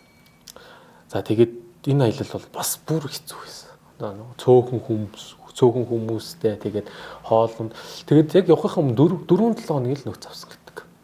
Өөрс нь бол хэрвээ 4-7 хоногоос утгах юм бол тэнч бол өөр найдлага байхгүй гэдгийг мэдчихсэн. Тийм учраас яг 4-7 хоног л нөөц авсан байна. Тэгээд гайхамшигыг л бүтээж байгаа юм л та. Үндсэндээ бол аяллаа бол хамжилттай хийж нөгөөх арал дээр бол очисон байгаа. Халимчтай арал дээр. За тэгээ халимчтай арал дээр очиод за одоо ингээд халимчид сайхан хүлээж ин да гэтэл байхгүй. Эзгүй газар ирсэн. Юу болсон бэ гэсэн чинь халимчтай арал нь арлын эсрэг талд. За тэгсэн чинь арлын эсрэг тал руу очих гэсэн чинь өмнө судлагдаж үзээгүй хүн амьтан зам гаргаагүй нүл уулахад. Одоо тэгээд ерөөсөө ер нь л ганцуурхад дутуу гэдэг шиг л. Тэр үед шекэлтэн бол шекэлтний хамгийн гайхамшигтай. Ингээл нэг өөдөөс нь амьдралын ингээл нэг алаг хорвооныг цохилт өгөөл байгаа байхгүй. Тэгсэн шекэлтэн бол энэ аяллахын хүрээнд ер нь ууралаагүй гэдэг. Ууралж гомдож одоо нэг тийм харааж зүхэж хин нэг нь буруу шаагаагүй гэдэг. Ингээ за одоо нөхцөл байдал юм байна. Дараагийн шийдвэр юу вэ? Дараа хэдүүлээ яаж амьд үлдэх вэ гэдэг асуудал гарч ирсэн. Тэгээ сонирхолтой энэ дээр л одоо нөгөө нэг хойдууд нөгөө Антарктид туйлдаа хүрэх одоо нөгөө нэг өмнөд туйлд хүрэх мөрөөдөл бол ингээ бүр бай болсон. Конец хилэн болсон байгаа байхгүй. Тэгээд ерөөсөө түүний гол зорилго нь энэ цуг авч явсан 20 хэдэн хүнээ 9 минут дутагт нь буцаагаад нэг ар гэрт нь аваачих юмсан л гэдэг нэг тийм л сэтгэл тэнд байсан байна. Тэгээд өөрөө хөлгийн ахмадаа дагуулад тэгээд нөгөө нэг хүнээ онгоцтой цуг үлдээгээд нөгөө арлыг туулахар шийдсэн байна. За тэгээд их хэцүү. Шөнийн цагаар бол явах боломжгүй. За тэгээ өдрийн цагаар л явна. Тэгээ уул усаар их явна. Айгүй хэцүү. Тэгээ уулаар явахдаа нэг юм бас их замыг товчлох гэх юм уу их тийм гоё арга сэтсэн ингээ уулан дээрээс ингээ гулцаж явдаг. Уулны оргил дээр гараад гулцаж ингээ тийм заваар ерөөсөө ингээ явсан баг юм. Тэгээд чүгтэй айтай нэг юм хэдэн өдөрч гэдэг үлээ 3 өдөр гэдэг үлээ өдөр шөнөгүй алхчихж нэг юм очсон. Тэгээд өнөөх арал дээр бол юу байсан бэ гэхээр халимны агнуурын арал бол хот бол хот хүү тусган хүү тэг бомб байж байсан. Тэгээд хамгийн ихний хаалга ингээл тохисон чинь хүн аймаар 2 төгсөж байсан гэж байгаа. Тэгээ нөгөө нь хаалган болгоод та нар хинбэ гэд асуусан гэж. Уул нь шагналыг мэдэх хэрэгтэй байхгүй юм чи аймаар алдартай далайчин тэр хэвдэл ингээд ерөөс аймаар алдартай хүн байх хэрэгтэй байхгүй. Тэгс ерөөс таниагүй хамаг хувцс нь илэгдсэн ноорхой хав халтар хүн гэхэд хэцүү салхин түлэгдэ боб бор болцсон тийм л хүмүүсүүд байсан гэж байгаа. За тэгээд тэнчэнээс хөлөг болоод нийтдээ элефант арал руу бол 4 сарын турш очих гэж хичээсэн. Тэгээд ерөөс амжилт болоогүй. Нөгөө нэг далайн мөс садаа болоод ерөөс очиж чадахгүй байсаргоод 4 сарын ард дээрээс элефант арал дээр ашгүй нэг юм очсон. Тэгэл дурангаа гаргал тоолж эхэлж байгаа шүү дээ хүмүүсээ. Нөгөө арлын нөгөө талд байсан нөгөө хүн аварцсан 3 аварцсан одоо нэг 20 хүн дутуу байдаг. Тэгээд тэр хүн одоо тэгээ нөгөө бүгднгийн нэг нэгээр нэрийг хэлэл тоолж эхэлсэн гэж байгаа. Тэгсэн чинь бүгдээр исэн мэт амьд байсан. Газар. За тэгэл хүмүүсүүдээ авраал явсан байгаа. За манай хүмүүсүүд амьдрахтаа юу яаж амьдарч исэн бэ гэхээр элефант арал дээр үлдсэн хүмүүсүүд ингэж юугаа заваа ингэж хөрвүүлээд тэгэнгүүтээ тэрэн дотроо ингэ амьдарч исэн байна. Ерөөсө өдрийн 24 цагийн 22 цагийг нь завин дотроо ингэж бүгдээрээ бүгж амьдардаг. Босгоч цай байхгүй. Тэгэж амьдарч байсан. За тэгээд дотор нэг жоохон керосин шатаагаад нэг жоохон галтай нэг пингвинээ шатаагаад нэг жоохон галтай дулаах гарч далайн морь алж идчихэд ерөөсөө нэг тийм л байдлаар амьдарч ирсэн. Энэ бол баг нэг примитивнэ гэдэг шиг агуун үеийн амьдралаар амьдарч ирсэн байна. Тэгэж нэг амьд суун барин байж 20 хэдэн маань амьд болсон. За тэгээд эцэст нь нэг юм Англид ирсэн. Баг бүрэлдэхүүн бүтэн. Гэтэ хамгийн эмгэнэлтэй нь юу вэ гэхээр уул нь бол ингэж ирсэн хүмүүсүүдийг баатрийн ёсоор өгтөж авна да. Германд бол тэднийг баатрийн ёсоор өгтөж авсан гэж байгаа. Тэгээ Англид очиход ер нь тун дурамчхан байдалтай жоохон дургуудуу талтай хүлээж авсан. Тухайн үеийн Английн хүсэж байсан баатрууд бол дайны талбарт цогцос байдлаар үлдэх ёстой баатрууд гэж л. Өөрөөр хэлбэл тэдний хүлээж байсан баатрууд бол амьд баатрууд биш. Мөхсөн баатрууд байх ёстой байсан. Гэтэл тэнцээ нэг гавья байгуулсан юм шиг улсын мөнгө сайхан үрээд Антарктидэд нэг гавья байгуулсан юм шиг хэдэн нөхдүүд тэрэ баатар болоод байна гэдэг бол тухайн үеийн Англи Антарктидаа хуурай газарт бол очих. Жоожгүй тэгээд тэрн гэдэг бол англичууд явдаг. Төдийл нэг тийм сайн зүйл байгаагүй. Чөрчил өөрөө бол шакалтанд бас нэг тийм туртаач хүн байгаагүй. Үндсэндээ бол шакалт нэг хамгийн анх хойд үйл рүү явна гэж хат нь чи болоод мөрөөдлөө яриад байна. Чамд бол ямар ч тийм бодит юм алгаж улс орны мөнгийг бол юм хий хоосон зүйлийн төлөө л хүрх гэдэг юм гэж бол бас шүүмжилж исэн тохиолдолч бас байдаг. Өөрөөр хэлбэл шакалтан бол тухайн үедээ тэгээд яг баатар болж чадаагүй. Түүний нэрийг бол түүний ард дээрээс гарсан аялагчид түүний англи одоо коллег нар түүний одоо мөрөөдлөг өргөжлүүлсэн эрхмүүд түүний алдар цуг бэлтгэлсэн байгаа. Яг тухайн үедээ тэгэж ирэхдээ бол ерөөсөө баатар бол байж чадаагүй. Тэр нь бас эмхэнэлтэй. Ийм агуу одоо ийм их сэтгэлийн хачаарсан замналыг туусаар нэ ингэж чадаагүй гэхэл бас жоохон гомдмоор. Гэтэ мань хүн бол ингэж азар гэхэд бол энийг үнэхээр хэцүү. Энэ бол сэтгэлийн төвчээр хат одоо хамаг юмд бүрлдэж байж энэ төлөв туйлд одоо цуцлтгөө цөхрөлтгөл тэмсэн хүн байлаа тийм амьдрахын тэмүүлэл нүнийг амарсан болж таарч байгаа. Энэ утгаараа нөгөө өмнө ярьж байсан Януковичтай маань бас жоохон төстэй. Януковичг бол азар туршлагатай байсан учраас бүхийг үл болж таарч байгаа юм л та. За тэгээд өөрөө бол хамгийн сүүл нөгөө халимчдын арал дээр бол зүрхээр явсан байдаг. Юу гэдэг вэ? Зүрх зүрхний шигдээс. Зүрхний шигдээсээр нас үүдүүлдэг. Тэгээ эхнэрээс нь асуусан байгаа. Хаана газар нутаглуулах вэ гэдгсэн чинь. Наана нутаглуулчаа. Өөрөө хойд төлөгийг өмнө төлөгийг тэгж хүссэн хүн одоо тэгж хүссэн газараа л одоо сон үүдүүлдэг гэд.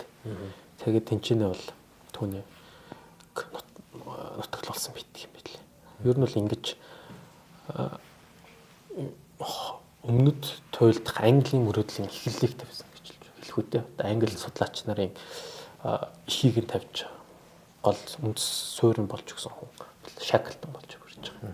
Тэгээ эндүүрээс сөлгөө нь болонгот сая 22 онд олсон байдаг. 72 болоос. Тийм 72 болоос олсон байдаг. За Ernst Henry Shackleton ийм хүн байж. Тэгээ энэ хүн чинь бас нэг үйл хөдлөх хөрөнгөний 888 хийх гэж нэг үзээд бас нэг бүтлгүүцний тийм түүхийг бас уншижсэн байхгүй одоо нэг гэрэлснийхаа дараа тийм хүмүүс тэгээд нэлээд бүтлгүүцчихсэн. Тэгээд хөрөнгөний бийж дээр бас хөрөнгө босгох гэж үзээд бас бүтлгүүцчихсэн ийм түүх байд юм бэл. Ямар ч байсан Антарктид судалгаан дээр бол Ernst Henry Shackleton бол байдаг. За бид нар хоёр хүнийг ярьлаа. Эхнийх нь бол энийг Douglas Mawson, нөгөөх нь бол Ernst Shackleton байлаа. За гурав дахь нь бол хэн байгаа штэ. Sir Edmund Hillary. За энэ хүн бол одоо Шинэ Зеланд хүн. Дэлхийн дээвэр болох Хималайнд оргил одоо Эверест оргил дээр бол амжилттай гарсан. 1953 онд гарсан. Энэ нэгээрээ бол түүхэнд нэлээд алдартай байдаг. Харин энэ хүний Антарктид руу хийсэн экспедицийг тэр болгон хүмүүс бас мэддэггүй гэдэг. Өөрөө толгоолоогүй тэр учраас. Тий, өөрөө бол толгоолоог байгаа те. Гэхдээ 1958-аас 55-аас 58 оны хооронд энэ экспедицийг толгоолж явсан. За тэгээ энэ туйлын судалгаанд бас л томоохон хувь нэмэр оруулж чадсан юм бол ер нь бол Sir Edmund Hillary бол 20 дугаар зууны шилдэг аялагч гэж хасаад бол заавал багтдаг ийм хүн байгаа юм л да. Тэгээд ер нь бол бас чамлахаар үг амжилтыг үзүүлсэн гэж хасан. За Edmund Hillary-гийн хувьд бол тэр нэг зөвхөн Шинэ Зеландд төрсөн. Тэгээ ууланд авирах хобби сонирхлыг бол хар багасаа л эзэмшсэн. Ер нь тэгэл аавгаа дагаад уул хадаар явчихдаг тийм хөлт байсан юм билээ. Тэгээд тэрнээсээ үндэслээд ер нь энэ уулын оргилыг эзлэх, ер нь надад аялал гэдэг юмд бол зүрхсэтгэлээ өгсөн ийм одоо залуу. Тэгээд умар дарлын тэр одоо Ruapehu гэдэг халтуул гэдэг юм аа энэ чинь. Энэ ууланд аялж байхдаа бол нэлээд туршлага олж авсан. Тэгээд бүх амьдралынхаа туршид бол ууланд авирах юм одоо хүсэл сонирхлыг бол бадрааж өгсөн. За ингээд Окленд их сургууль бол алга сургуулаа төгсөж ороод математикийн чиглэлээр бол нэлээд сайн сурч, физик, математик, шинжилгээ ухааны чиглэлээр суралцсан. Тэгэхдээ бол өндөр ууланд авирахын хүний сонирхол болоод ерөөсөө дарагдаагүй. Тэгээд ер нь бол Альпийн нуруудаар нэлээд авирч хийсэн. Ясны уулчин л баг. Тэгээ ер нь бол уулчин ийм хүн байгаа юм л та. Дэлхийн 2 дугаар дайны үед бол Шинэ Зеландын хааны агаарын цэргийн хүчний одоо тэр навигацийн чиглэлээр бол алба хаасан. За энэ нь бол тэдэнд бол нэг техниктэй харилцах энэ ур чадварыг бол нэлээ суулгасан болов уу гэж харагдаад байдаг. За тэгээд орон зай мэдрэмж гэдэг бол энэ ном дээр нь ч бичдэг юм байлээ. Энэ хүний орон зай мэдрэмж бол үнэхээр агуу торгон мэдрэмжтэй ийм одоо мундаг юм. За тэгээд 1953 онд Британий Эверест экспедиц сонгогдсон нь бол үнэхээр одоо Ernst Sir Edmund Hillary-гийн хувьд бол үнэхээр одоо эргэлтийн цэг байсан. За тэгээд 5 дугаар сарын 29-нд Дэнзэн норог айтай хамт бол одоо Эверест оргилд хүрч дэлхийд бол нэрээ мөнхөсөн. За гэвч Hillary-гийн энэ аль юу бол нэггээр зогсоогүй л те. Тэгээ байгалийн өөр эрсдэс орчин сорилтууд бол түүнийг л татдаг байсан. Өөрөө ч тэрэндээ их дуртай байсан. Тэгээд Шинэ Зеландын Бартат хөдөө нутгийн хатуу ширүү нөхцөлд өсч бодсон энэ хүүхдийн залуугийн хувьд бол дээрээс нь дайны үеийн туршлага тэр навигац техниктэй харьцаж сурсан туршлага, орон зайн мэдрэмж гэдэг нь бол үнэхээр одоо энэ хүнийг тэр Антарктик экспедицид амжилттай аялахад бол маш том юм. Хувь нэмэр суурийн тавиад өгч гисэн л да. Тэгээд энэ Антарктид руу хийсэн экспедиц чинь хамтын нөхрөлийн орны нөгөө тийм Транса Commonwealth гэдэг тийм хамтын нөхрөлийн орны экспедиц гэдгээр нэлээ мэдэн. За энийг нэг Vivian Fuchs гэдэг. Удирддаг штэ. Sir солтой. Тэгээд маш одоо түүхэн ач холбогдолтой юм аялал байсан. Энэ хөө экспедицийн зорилго бол тодорхой. Shackleton мөрөөдлийг биелүүлэх. Ерөөсө Shackleton бол хийж чадаагүй штэ. Тий, Shackleton мөрөөдөл. Ерөөсө Антарктид төв рүү ороод дотоод бүс нутгийг Shackleton бүтлгүүдсэн. Scott бүтлгүүдсэн тий. За одоо ингээд Норвег бол чадаад байдаг. Энэ ер нь гэхдээ энэ туйл судал дээр харж байхад энэ туйлын орнуудын Дан, Норвегууд бол ер нь баццсан л гон сайн байгаа тий. Ерөөсө тийм нөхцөл баг амьдардаг. Энэ нөгөө юунтайгаар юутай холбоотой гэж боддог. Викинг гаралтай холбоотой. монголчууд бид нар чинь нэг тасан цогцох чадвартай нэг тэрэ гэж ярьдаг шүү дээ. Тэр чинь бол бас нэг төрлийн цусны далаач юм асуудал шүү дээ. Викингүүд угаасаа сайн далаачд гэдэг тийм. Далаач төөрж барьдгүй юу. Одоо ч гэсэн баримжуулаад юм олчдаг юм нэг айхтар. Тэр нэг генетикийн төвшөнд юм кодлогдсон л байх. Одоо. За энэ дээр ер нь тэр хамт тэр Vivian Fuchs-аас яасан экспедиц бол ер нь баг транс Антарктид экспедиц гэх юм да. Одоо энэ хөндлөн гуулд ингэж одоо явах юм л одоо аяллыг зохион байгуулсан юм л хөтөд байгаа. За энэ аялал бол үндсэндээ нэг маш их онцлогтой аялал болсон. Сэр Vivian Fuchs болон Sir Edmund Hillary хоёр бол нэг юм дээр маш сайн одоо ойлголцод нэг ойлголтын дээр бат зогсчихсон. Тэр нь юу гэхээр өмнөх аяллуудыг анзаарах юм бол хэтэрхийх нохоо болон хүний хүчинд найдаад байна. Энэ бол одоо зарлагтай байна. Хүний амиар тоглож байгаа хэрэг болж байна. Одоо хэдэн 10 аавын хүү амиа алдлаа. Энэ одоо булчингүй явдлаас болж энэ нэг техник технологи хөгжиж байхад энэ боломж бололцоогоо ашиглахгүйгээр гэх юм уу да тийм ээ. Одоо энэ нэг аяллыг эхлүүлж ингэж хитрхи зоримог байдлаар ингэж донтсон байдлаар аялж байгаа нь бол маш олон аавын хүүгийн амийг авч байна. Энэ бол хитрхи зарлагтай байна. Тэгэд энэ бол нөгөө Shackleton-ийн аяллаас авсан сургамж байгаа юм л да үндсэндээ бол. Тэгэд энэ аялал бол одоо бид нар энэ аяллыг хэрвээ хийж эхэлье гэвэл гимэн үзвэл үндсэндээ бол техник технологи төр тулгуурлаж амтан баг нохооны хүч чад нохооноос баг хамаарч хүнээс баг хамаарч энэ ажлыг бол явуулах нэн чухал байна гэдэг зорилтыг тавьж 6 жилийн туршид бэлтгэл хийсэн. Өнөөх тракторуудыг бэлдэж гисэн тракторууд нэм цоошин дугуй муугүй хийж мэгээд тэгээд нэм уурын хөдөлгүүртэй тийм нэг дулааны юм барьж мараад ингээ ерөөсө 6 жилийн турш бэлтгэл хийж байгаад сайн нэг юм гарсан.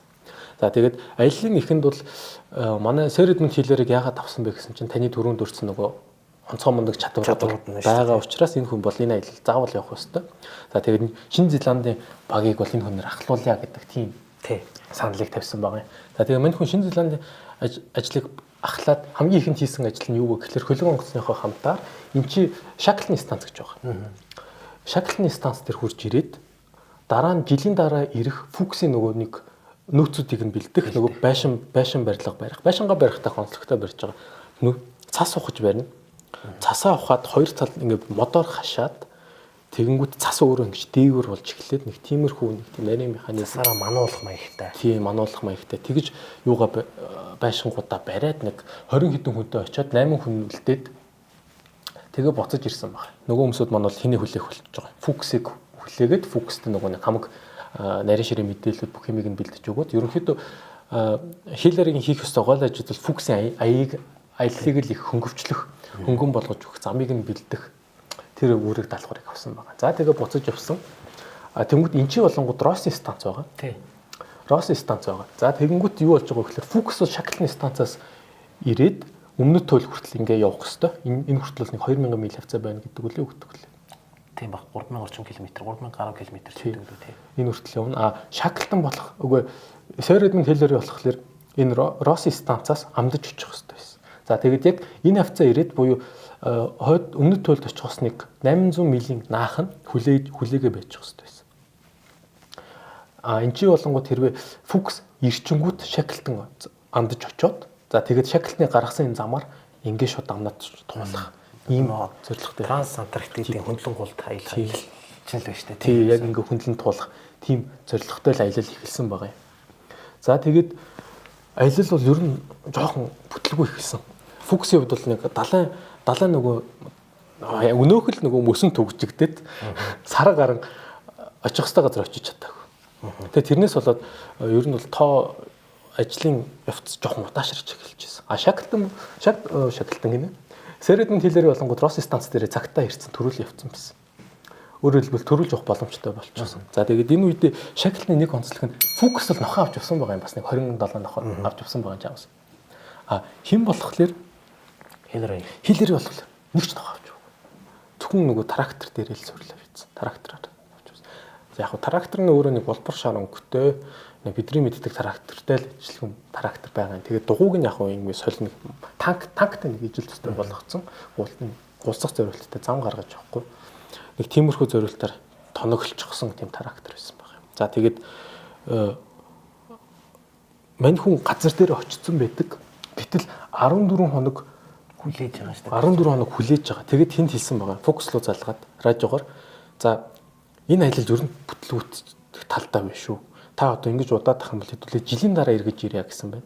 Тэгсэн чинь фокус бол үгүй хэдүүлээ бол энэ аяллыг яаж иж байгаа дуусгах нь нөөц хангалттай байна. Чамд ч нөөц хангалттай байгаа. Хэдүүлээ энэ аяллыг бол зарчмын хувьд бол дуусгах хэрэгтэй гэдэг тал дээр чанга бат зогссон байгаа. Өөрөөр хэлбэл Сэрэдэн Тиллерийг бол хүлээж гэж фокус бол нэг төрлийн санал болгосон. Авчиг фокус бол ерөөсөө нөөцөд тооцож утсан чинь хүшээ бид хэд чи ер нь одоо ямар ч асуудалгүй өмнө төлөв дээр очсон байх боломжтой юм биш үү? Заавал хүлээх шаардлага байна уу гэд. Тэгээ төрүүлээ явцсан. Тэгээ 14 хоногийн өмнө төрүүлж утсан байдаг. Фокусээс. Тэгээ өөрөөр хэлбэл хэдий фокус толгойлж байгаа ч гэсэн Хиллерийг хамаг хүнд ажлыг хийсэн байгаа байхгүй. Тэнгүүтээ Хиллерийн аялал бас нэг тийм амархан байгаагүй. Бид нар амархан юм шиг ярьж байгаа. Яг нь Шеклтон өдрийн аяллыг бодвол амархан юм шиг боловч өөрийн гэсэн хүндрэлүүдтэй байсан. Нэг машинтай ус учраас асар их хэмжээний гэмтлүүд учирч байсан. Нөгөө нэг хоолойнууд нь хөлдөгч байрагт мотор нь гацах тос нь одоо царцж байрах гэл ингээ асуудлууд байдаг. Тэгээ тэр болгонтой тэр хатуу төмөр механиктэй хөрх ингээд гараа яг нөгөө юм хуруу гарцсан хуруу билээ гэдэг шүү дээ. Тим бэлитэй ингэж зунгаарлаж тэгж машина өдөр болгон цацдаг байсан гэж байгаа. Тэгээд ерөөсө Хиллерийн багийг ерөөсө энэ аялалд явж байхад ганц ингэж чирч авч явжсэн одоо тэр нэг зүйл нь юу вэ гэсэн чи тэр өдөр болгон тэр нэг жижиг амжилт. Машин эвдэрчүүл машина янзлж за болчлоо гэл тэгээ ерөөс нэг тийм жижиг амжилтуудаас л ерөөсөө сэтгэлийн тэнх авч явж исэн баг. За тэгээд Сэрэдэн Тиллерийн хувьд бас онцлогтой нэг өөрөө уулаар ганцаараа авирдаг байсан хүн учраас ганцаараа ч баг цөөтэй авирдаг байсан учраас ийм аялалд юу хамгийн чухал вэ гэдгийг маш сайн мэддэг байсан. Тэр нь юу вэ гингүүт сэтгэлийн тэнхээ буюу сэтгэл зүй хамгийн чухал юм байна. Хань ижилтэй одоо нэгэндээ хантай байх гэдэг чинь хамгийн чухал юм гэдгийг ойлгосон учраас багийн моралыг бол коллективний байдлыг бол дээд зэрэг дээр толгож авч явчихсан. Тэгэд энэ шийдвэрээ гаргасныг фокуст хэлсэн байна л да. Фокус бол дургүй байсан. Гэхдээ чи яг төлөвлөгөөний дагуу явах хэрэгтэй. Эхлээ би очин дараа ч очин. Сэрэдэн Тиллер болонгот одоо ер нь цаг гарцтай байна. Би явлаа гэд. Тэр үед бас жоохон тийм маргааны юм үүссэн. Тийм баг дотор жоохон асуудал гарсан гэдэг юм байна. Баг жоохон асуудал гарсан. Гэхдээ фокусын хувьд бас өөрөө нэг тийм пир шиг бас хүн биш. Түүний хувьд бол аялал амжилттай болох нь чухал байсан учраас бол нэг тэгж амар бас жоохон дурамжхан байдлаа бол илэрхийлжсэн. Тэгээд нэг эсэргүүцэл очи явах юм бол би одоо очих болно гэдэг ч юм уу нэг тийм юм бол байгаагүй. Багийн ажиллагаа бол стил байсаар байсан. Энд дээр нөгөө юу гэдэг штэ. Энэ Сэрэдэн Тиллерийн тэр нөгөө өөрийнх нь яриа өгдөг байхгүй ямар яриа өгдөг вүлээ. Одоо тэр нэг Антарктидын уудам юм цав цагаан л одоо юу байгаа штэ нэг усаар тэнд ингээд юугаа олон зүг чиг олон гэдэг бас их сорилттой юм байна гэдэг өөрөө бас бичсэн байдаг. Хэд удаа төөрсөн. Хэд удаа. Уулнууд мань хүн бол ер нь төөрөх хүн төрлөختөн дундаас ингээд хамгийн төөрөх баг магадaltaй хүнийг гаргаад ирээ гэвэл Сэрэдэн Тиллер явах гэдэг байгаа байхгүй. Тэгвэл төөрснөөсөө болоо 4 өдөр л алдсан гэдэг. Тий. Бас төөрөө 4 өдөр л алдчихж байгаа шүү дээ чинь бас. Тэгээд энэ цав цагаан цасан дунд ингээд яваад ингээд сэтгэл зүйн байдал хүртэл аюу сонирн болж ингэж ийсэн гэсэн тухайгаа сүүлд хэлсэн байдаг тий. За тэгээд ер нь бол яг өөрийнхөө үүргийг бол тууштай гүйцэтгсэн Сэрэдэн Тиллер бол тэгээд энэ одоо ер нь бол нэг эрсдэлтэй, хүлээлттэй, сорилттой, сонирхолтой, адал явдалтай ийм л аялал болж байгаа юм л да. Энэ урт удаан аяны эцэд бол түүний нөгөө нөхдүүд бол ямар ч байсан үн төлдөө хүрч чадсан. 58 оны 5 дугаар сарын 4 билүү. 1 дугаар сарын 4. Тийм 1 дугаар сарын 4-нд бол хүрч чадсан. За тэгээд энэ бол онцгой энэ том амжилт байсан. За ер нь яг тэр Vivian Fuchs-тай бол асуудлууд байсан ч гэсэн энэ хоёр ч бас нэг соёлтой ертөнцийн соёлтой хүмүүс болохоор арай өөр. Джентльмен байсан болохоор айл нь тэгээд нэг асуудлууд даван туулаа шийдээд ирсэн. За энэ ер нь бол тэр багийнхантайгаа тэр нөхөрлөл гэж их чухал гэж байгаа юм. Ямар гоё хинд бол Эдмонд Хиллерийн хувьд бол нөхөрлөл гэдэг юм айгүй чухал байдаг. Тийм учраас одоо энэ багийг бол энэний хүчинд бид нар бол авч гарсан гэдэг. Тэгээ өмнө туйлд хүрэх тэр аяллыг үздэхээс гадна энэ экспедиц нь бас нөгөө шинжлэх ухааны асар их мэдээллийг замдаа цуглуулж одоо энэ салбарыг яг ялангуяа энэ Антарктид судлалын энэ юу бол мэдлэгийг нэлээд нэмж баяжуулсан юм л юу болсон л доо. Тий. За энэ дээр туйлын экспедицийг бол Хиллер яг тухайн цаг үеийнхаа бас агуу судлаачдын нэгт бол яа харахгүй ордог. Гэхдээ нөгөө яалтчгүй энэ бол Хиллерийн экспедиц биш. Vivian Fuchs экспедиц учраас Fuchs-ийн нэр гардаг. Гэхдээ магадгүй зүгээр энээс нь болоод Антарктид экспедицийн жоохон дарагддаг багтаа яагаад гэвэл энэ үн чинь тэр дэлхийн ноён оргилыг бол эзэлсэн юм шүү дээ тий. Аль хэдийн тутгааргүй том амжилтыг бүр бараг давж гарч болох үс гэх юм уу та амжилтыг өөрөө бичлэл бүр гардаад өөрийн биеэр тэглэж Эверестийн хориулт хүрнэ гэдэг бол өөрөө туйлд нэгс тутгааргүй том амжилт учраас тэр нь ч бас өөрийнх нь гол нэрээ олсон өөрийнх нь бол цолон байх нь ч бас зөв ёсны л хэрэг баг. Тийм. Ийм нэг агуу аялагч. Гэхдээ бас л хувьд заяатай гэдэг шиг бас л аимшигтай байгаа шүү те. Туйлж хамгийн анхнаас англи хүн болоод тэгээ юу ч яагаад Шинэ Зеланд Англи яг нэрэн доор л явж байгаа юм л. Гэхдээ Шинэ Зеланд гэж л шинжилж байгаа юм л та тий. Тэгээд дэлхийн оргил дээр ч гараад дэлхийн оргил одоо дэлхийн хамгийн дээврийг дэлхийн юутай олдоод нийцсэн байна. Яр алт гэх үү тий. Одоо за Антарктид төв бол угаасаа аялагчтай ин сонирхлыг татсаар ирсэн. Бид нар нэвтрүүлгийн өмнө хэлсэн. Ер нь бол нэг айхтар баялаг. Гэхдээ одоо сүүлийн үед арай өөрөөр ярьдаг болж. Одоо нэг янз бүрийн техник технологи хөгжөөд энэ ТV чинь бас геостратеги ач холбогдлыг маш өндөрөөр үнэлж ярьдаг болсон байна. Ялангуяа тэр юуны дайман дээр чинь бол одоо яаж байгаа шүү дээ.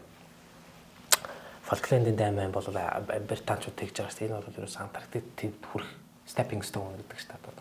Толгуурын чулуу. Тийм учраас энэ тийг алдаж болохгүй гэдэг. За Эдмонд Хиллерийн хувьд бол ийм үүрэгтэй байсан. Энэ үүргэж амжилттай биелүүлсэн. За энэтэй бас зэрэгцүүлсэн. Бид нар ер нь англи орсуудаа хэлэх яриад байна. За Францын нэг ирхэн байна. Жак-Ив Кюсто гэж. Тийм Жак-Ив Кюсто гэдэг энэ судлаач бол бас одоо далайн гүний судалгаа, инновац, далайн хамгааллын бэлэг тэмдэг болсон ийм л хүнэлтэй. За энэ хүний тухай ярил. Ер нь энэ хүн бол их сонирхолтой. Энэ бол ялч 20 дугаар зууны сүүл үеийн судлаач гэж хэлж болох хүн. Анх бол өөрөө нисгэгч болох мөрөөдөлтэй байсан. За тэгээд айрам дотор бэлтгэдээ явж байхад бол хүнд гэмтэл авсан нислэгийн үеэр. Тэгээ үүнээсээ болоод рехаб гэдэгтэй нөхөн сэргээлтэнд орохын тулд сэлж эхэлсэн байгаа юм. Тэгэд ер нь далайн ер нь усан цэлэхийн усан дотор шумбахыг нэг асар том сонирхолтой болоод тэгээд өөрийн гэсэн тэгээ өөрөө болонгууд өөр шинжлэх ухааны бэкграундтай гэдэг тийм ээ. Эрдэмтэн хүн байсан. За тэгээ инженерүүдтэй хамтарч тоног төхөөрөмжүүд бэлтгэж гэлсэн. Тэгээ бидний сайн мэдгээр акваланг буюу одоо шомбож оронгууд ингээ амьсгалдаг төхөөрөмж гэдэг шүү дээ. Тэрийг зохион бүтээсэн байна. Өөрөөр хэлбэл ингэж скуба дайвингийг хамгийн анх зохион бүтээж гаргаж ирсэн. Гэдгээр алтартай. Тэгэд тэрнийхээ ард дээрээс болонгууд дэлхийн бүх далаагаар тойрч далайн гүний амьдралыг судалсан. Тийм хэрэг. Тэгэд юуг бол Антарктидыг бол тойроогүй адилхан судлаад өнгөрсөн тийм хэрэг. Тэгээд Антарктидын яг далайн амьдралын талаар хамгийн их судалгаа хийсэн. Хамгийн анхны одоо судалгааг бол хийж гисэн эрхмүүдийн нэгэ гэж хэлж болохоор тийм хэрэг байгаа юм. За тэгээд маш алдартай хөлөг онгоцтой. Хөлөг онгоцыг Калипсо гэж нэрлэдэг. За тэгээд баримтат кино бол хийсэн байдаг. Нийтдээ 40 хэдэн ангитай баримтат кино байгаа. 47 гэдэг лөө юу хэл баримтат кино байдаг. Тэгээд үүнийг болонгод Калипсогийн Одиссей гэж нэрлэсэн. Нэг сонирхолтой. Анх чи Калипсо чинь уул нь бол Гомерийн Одиссей дээр бол Одиссейг 7 жилийн туршид юу яагаад арал дээр нь барьж аваад сайхан дуу хоолоогоор найран барин байж одоо нөхрөө болох гэж чичээгээд бараагүй охин тэнгэр шүү дээ. Тэгээ нөхөрийг баахан эмэгтэйчүүдтэй харлан өнгөцтэй тэр ихтэй хүн байхгүй харалчлаа тийм. Тэр өөр харал. Тэрэн дээр чи хөмсүүдийг гахаа болгоод халаад шал өөр юм болоо явчихсан гэдэг байна. За тэгээд Калипсо бол тэгэж нөгөө нэг Одиссейн далайд хаяллыг нэхлүүлсэн байдаг. Калипсогоос цухтааж Одиссей бол ганцаараа далайд аялж эхэлсэн. Тэгээд тэнгууд энэ дэр нэг эсрэгцэл яваад байгаа байхгүй их сонирхолтой. Энэ удаад болгонд Калипсо Одиссейд гараа явчихж байгаа. Тэр утгаараа бас их сонирхолтой нэр өгсөн байна гэж хувьдаа бодсон. За тэгээд үндсэндээ бол Антарктид төв дээр очисон. Антарктид төв дээр очихдоо голцоо Deception гарлын ойролцоогоор явж байсан. Энэ удаад ярих бол Deception гарлын талаар жоох яриа. Deception гарлыг яагаад Deception гэж нэрлсэн бэ гэдэг сонирхолтой. Энд одоо хуурах мэхлэх гэдэг үг шүү дээ, тий. Тэгэнгүүт Deception гарал руу очингууд итгэвтэй галт уултай. Тий. Ерөнхийдөө бол тамийн газар л гэдэг. Тамийн газар. Тэгээд энэ амар сонин халуун устай тэгсэн мөртлөө хамгийн хүүтэн газар байгаад дийдэг. Газар нэм хар тэгсэн мөртлөө хүүтэн. Нөгөө эрэг хавийн усан цэл хүүтэн. Тэг дотор нэг халуун устай. За тэгээд халуун устай бол ингээ гайгүй саунд орж байгаа юм шиг байгаад байж болох юм бөгөөд орж утсангууд хэсгийн аргагүй халуун. Хүний нөгөө нэг тэсэг хэмжээ чинь 140 фаренгейт гэдэг лөө юу. Яг тэрэн дээр үждэг тулаан. Тэгээ хүн орч чаддгүй тийм халуун. Өөрөөр хэлбэл нэг юм халуун хөдөн цонхилсон нэг юм ойлгох гээд хэцүү нэг тийм сонин арал байна. Одоо энэ дээр хэрвээ нөгөө хүүхэд залуучууд үзэж ивэл One Piece дээр нэг punk hazard гэж арал гардаг байхгүй тэр арал нэг тал нь юу мөс нэг тал нь галтуул байдаг. Тэгээд халуун хөдөө осолсон тийм арал байдаг. Өөрөөр хэлбэл Ичиро одоо One Piece гэдэг хөтөд өвдөж захтай Deception арлаас бас санаа авсан баг. Бас одоо юм pop соёл дээр бол энэ арал бол нэггээр юм алдартай болсон юм арал баг. За тэгээ манай хүн далайн амьдралыг бол ихэд судалж үзээд ерөөс алмаарсан баг. Энэ одоо юм мөсөн тавцангуудын нүүдэл бол юм бараг юм сүмийн хонхлууга юм үсгэлэнтэй тунгалаг тэ ямар ч тийм цэвэр байдлаараа байна гэдэг бол хараад алмаарсан байгаа юм. Энд чи ямар ч хүн амьдарч исэн шинж тэмдэг байхгүй. Энэ байгаль одоо жинхэнэ онгон байдлаараа бол ингээд оршиж ийн гэдэг төрлөөс алмаарсан. Тэгээ үүнээс үүдээд нөгөө далайн хамгааллын өөрийнх нь сэтэл нь бол үүссэн гэж яриад байгаа юм. За тэгээ Жакив Кустогийн хувьд болохоор өөрөө хэд багийн хамт олоннуудынхаа хамтаар айлд явж байгаад бас хохирлгүй явж чадаагүй харамсалтай. Deception арал дээр нисдэг тэргээр буухтаа нисдэг тэрэг буруу байршуулснаас болж Мишель Алан гэж хэрхэн болонгот нисдэг тэрэгний юунд цэнсэнд цохиулж нас барсан байдаг. Золог байдлаар. Тэгээд тэр үүний ард дээрээс бол судалгаанд орж гэлсэн. Далайн гүний амьдралыг маш нэрийн судалсан. Тэгээд нэг алмарс юм юу байсан бэ гэсэн чинь яг нөгөө байгаль хамгааллын талаар гол сэдлийг нөхсөн санаа нь юу байсан бэ гэтэл халин магнуур бол аимшигтай байсан шүү дээ. Газрын солцтол. Тэгээд тэрнээс болоод ер нь бол халимны тоо эрс цөөрсөн юм байна яг Антарктик тавиар бол. Тэгээд үүнээс бол юу болсон бэ гэсэн чинь халим чинь нэг Кирилл гэх нэг жижиг юм сам архаг хооллолт юм байна л да. Шүүж иддэг нэг үү. Тий. Тэгээд тэр нь гэтэл асар их болсон. Идэх үг болоод халимл иддэг. Тий. Халимг болоод голцоо тэгээд нэг пингвин тэгээд нэг юуны далайн хавны хоол болж байгаа. Тэгээд тэр хоёр чинь тоо нэг үг лээ. Тэгээд далай дотор нэг том махчин цагас нэг их байхгүй. Тэгээд Кирилл цагас маш их болцсон. Өөрөөр хэлбэл нэг хүн төрөлхтний нэг жоохон агнурын газар экосистем сүрүүлсэн байна. Сүрүүлэхин цаашаа балансыг тодорхой хэмжээнд алдагдсан байна гэж хэлж байгаа. Тэгээд тэрийг судалсан байна. За тэгээд яг ус руу оронгууд энэ юу мөсөн цэвдэгнүүд чинь их үзэсгэлэнтэй харагддаг юм байна. Догоон туяараа нэг юутай туйлын туяа цацарч байгаа юм шиг их үзэсгэлэнтэй харагддаг. Тэр үзэсгэлэн гойдрыг хараад бол алмаарсан байна. За тэгээд энэ аялал бол NASA-гийн хамтаар хийж байсан учраас тодорхой хэмжээний хүн амьтны урд өмнө харж байгаагүй загасны бас төрөл зүйлүүдийг аваад зургийг нь шууд NASA руу сансрын станцаар ингэж дамжуулаад шууд NASA руу очих байдлаар нэг баг интернетийг баг шахууныг ашиглаад судалгаагаа маш тийм шинжлэх ухаанч байдлаар явуулчихсан. За тэгээ өөрөө болонгууд нэг юм усанд шунгдаг одоо юм тавг нээсэн байна. Тэр шумбагч тавгаараа нэг шар өнгөтэй айгүй марцсан. Тэр зүйлээр ингэж доош ороод гүний амьдралыг судалдаг. Тэр төхөөрөмж нь бас их алдартай. Өөрөөр хэлбэл далайн гүний судлалын юм бол үнэхээр тулгцсан Жакив Кусто бол. За тэгээд тэр судалгаагаа бас хийж байгаад араас нь олонгууд юу хийсэн бэ гингүүд пингвин судалж ирсэн. Пингвин ч бас их хөөрхөн амт юм байна. Юу яадаг? Бараг 4 нас хүртлээр мөсөн тавцангууд дээр амьдарч хооллож жогоод бодж дуусны хаар дээрээс үржилт орохоор анх төрсэн газар дээр үржилт орчоод хүүхдүүдэд төрүүлчихэд яваад өгчдөг. Тийм амт юм. Тэгээ тэрийг бас нэлээд судалж ер нь амьдралын хэм маяг нь ямар шүү байх вэ? Ингээд манайхан хонио ингээд ялгахын тулд ингээд будчихдаг шүү дээ. Тэрнтэй адилхан нэг хитэн пингвин будаж аваад нэлээд хитэн амьдралын циклийг нь бас ингээд ажсан байгаа юм. Тэгээ тэрэн дээрээс бас пингвиний талаар олон сонирхолтой нээлтүүдийг нээгээд тэгээд бас юу идэх юм бэ? Пингвинүүдийг чинь ямар ч иддэггүй амтан байдаг юм болов гэсэн чинь sea leopard гэж амтан байдаг. Далайн жирвс чинь пингвинүүдс иддэг юм ба шүү дээ. Тэгээд бас тэнцэн яг хэдий юу байхгүй ч гэсэн бүр баавга шиг тийм primate амтан байхгүй ч гэсэн бас нэг тиймэрхүү гинжилтгээс бас байгаа гэдгийг бас харуулад нэг тиймэрхүү юм болж исэн. Тэгээд үндсэндээ бол аяллаа дуусгаад бусад далайн аяллуудаар орж эхэлсэн байна. За тэгээд энэхүү одоо аяллаа үр дүнд юу харсан бэ гэхээр мань хүн яг унган байгалыг харсан. Байгаль ямар байх ёстойг мэдчихсэн.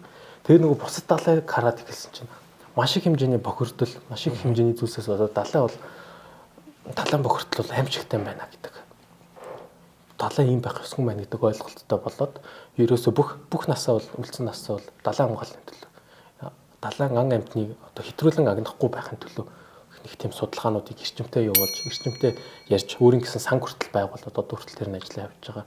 Ингэж далайн судлалт бол хүн нэмэр оруулсан. За тэгээд тэр дундаа Антарктидын бол амьтан усанд орох амьтан судлалт дээр бол бас тодорхой нийлтүүдийг хийж чадсан ийм гайхамшигтай хэрэг байна. Бид нар ч өмнө нь бол дандаа нөгөө хуурай газрын аялагчтай яриад байсан бол энэ удаад бол усан доор аялал хийсэн. Ийм нэг хэрэг мундаг хэрэг байна. Чимэр дэлхийн бүх далайгаар судалгаа хийсэн. Ийм хэрэг юм шүү дээ тийм ээ. Тий. Дэлхийн бүх тал. Marine biology гэдэг үл ажиллаар тийм marine biology гэдэг энэ тал дээр бол нэлээд сайн судалгаа хийсэн. Манайх далаагүй учраас нэг юм зарим ойлголтууд дээр борчуулах дагуулж явж байгаа шиг байна. Анзаараад байна. За бид нэр яг 4 судлаачийг ярьлаа тий. За Jacques Cousteau ярьлаа. За Ernst Shelton, Douglas Mawson-ыг ярьлаа. За одоо Хүмүүрийн зөвлөх харилцсан мэдлгүй. Зарим нь зөвхөн өөрийгөө ялахыг хүсдэг бол. Зарим нь өрсөлдөгчөө ялахыг. Нэгдмэл байхыг. Мөрөөдөлдөө хүрэхийг. Өөрийгөө бусдад батлан харуулахыг зорж байдаг. Харин таны зорилго юу вэ? Triton Sport хэвлэлтэй спорт хувцсны үйлдвэр. Антарктидад бас Монголоос очсон эрдэмтэн бол байгаа. Цэрэн дэлэг гэж хүн байгаа. За тэр хүний тэмдэглэл материалууд жоохон ховор санагдсан надаа их судалгаа хийж байхад. Гэхдээ тэмдэглэл нь нэлээд сонирхолтой санагдсан. Тэр хүний тухай ярил. За цэрэн дэлэггүй бол өөрөө метр 67 см өдөртэй. Ягаад тэрнээс эхэлж ийм нөхлөр цэрэнзийг хач холбогдол өгчээсэн юм шиг байна. Эхлээл Монголоос гарахын юм сэтгүүлч ирсэн байна л да. За тэгэл надаас одоо их юм асуух бах та яана бод яаж хариулна гэж амар сандраа байжсэн чи. Нөгөө нэг сэтгүүлч нь орж ирээд нэг төдийлэн тоосон шинжгүй байсан. Тэгээ тэмдэглэлдээ бичсэн баг. Хөөхний нэг метр 67 өндөртэй намхан чатгар хүн сууж исэн болохоор тааваагүй нийцтэй гэвчихсэн баг.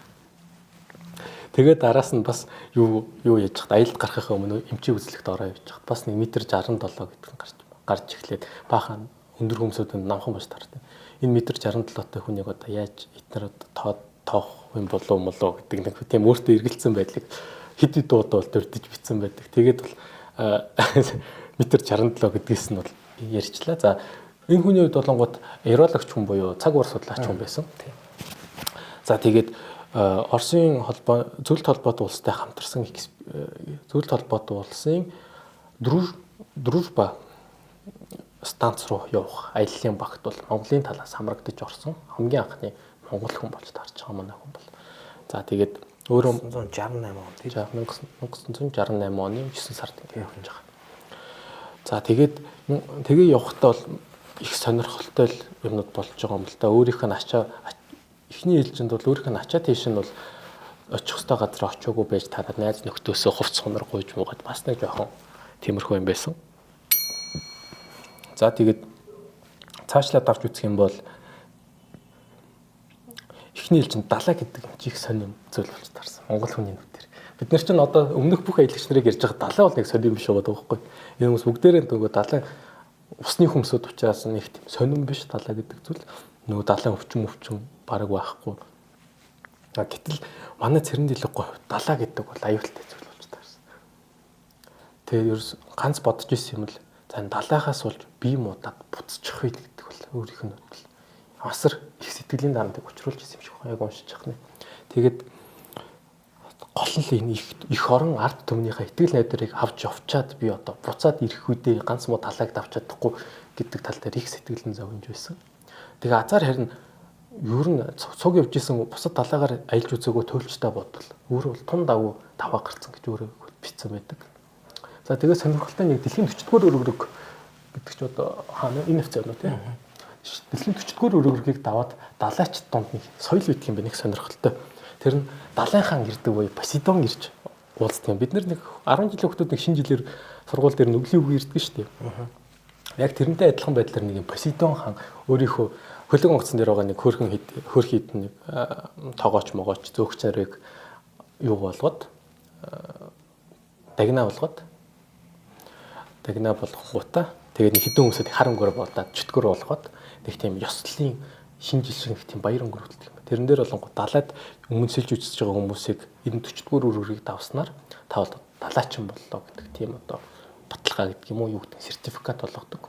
Тийм нэг баяр гэдэг. Энэ болонгууд шакалтан хүртэл хөлгөө залж явах хүртэл тийм баяр бас хийжсэн нэг тийм юу байсан. Зураг бас явж байсан. За өөрөөр шакалтан гинэ. Сэрэрнэс стилээр бас нэг тийм өөрөөр хэлбэл нэг далайчдын соёл юм шиг байгаа. Бид нар далайг болохоор сайн мэдэхгүй байх шиг. За тэгээ явжсэн цэрэн дэлгэгүйг нөгөө хоёр чөтгөр шиг юм сугацж барьж байгаа очиад нөгөө Посейдон хаан дээр явуулчаал тэгсэн. Чи далайгүй газраас ирсэн юм байна. Чамайг далайг мэдрүүлдэг болгоно. Их зориг гаргасан байна. Чамайг далайг мэдрүүлдэг болгоно гэдэг ус руу шидэ хийцгэсэн. Тэгээд уснаас гаргаж ирээд за ингээд далайн хүн боллоо баяр хүргэгээ сертификатыг өгдөг.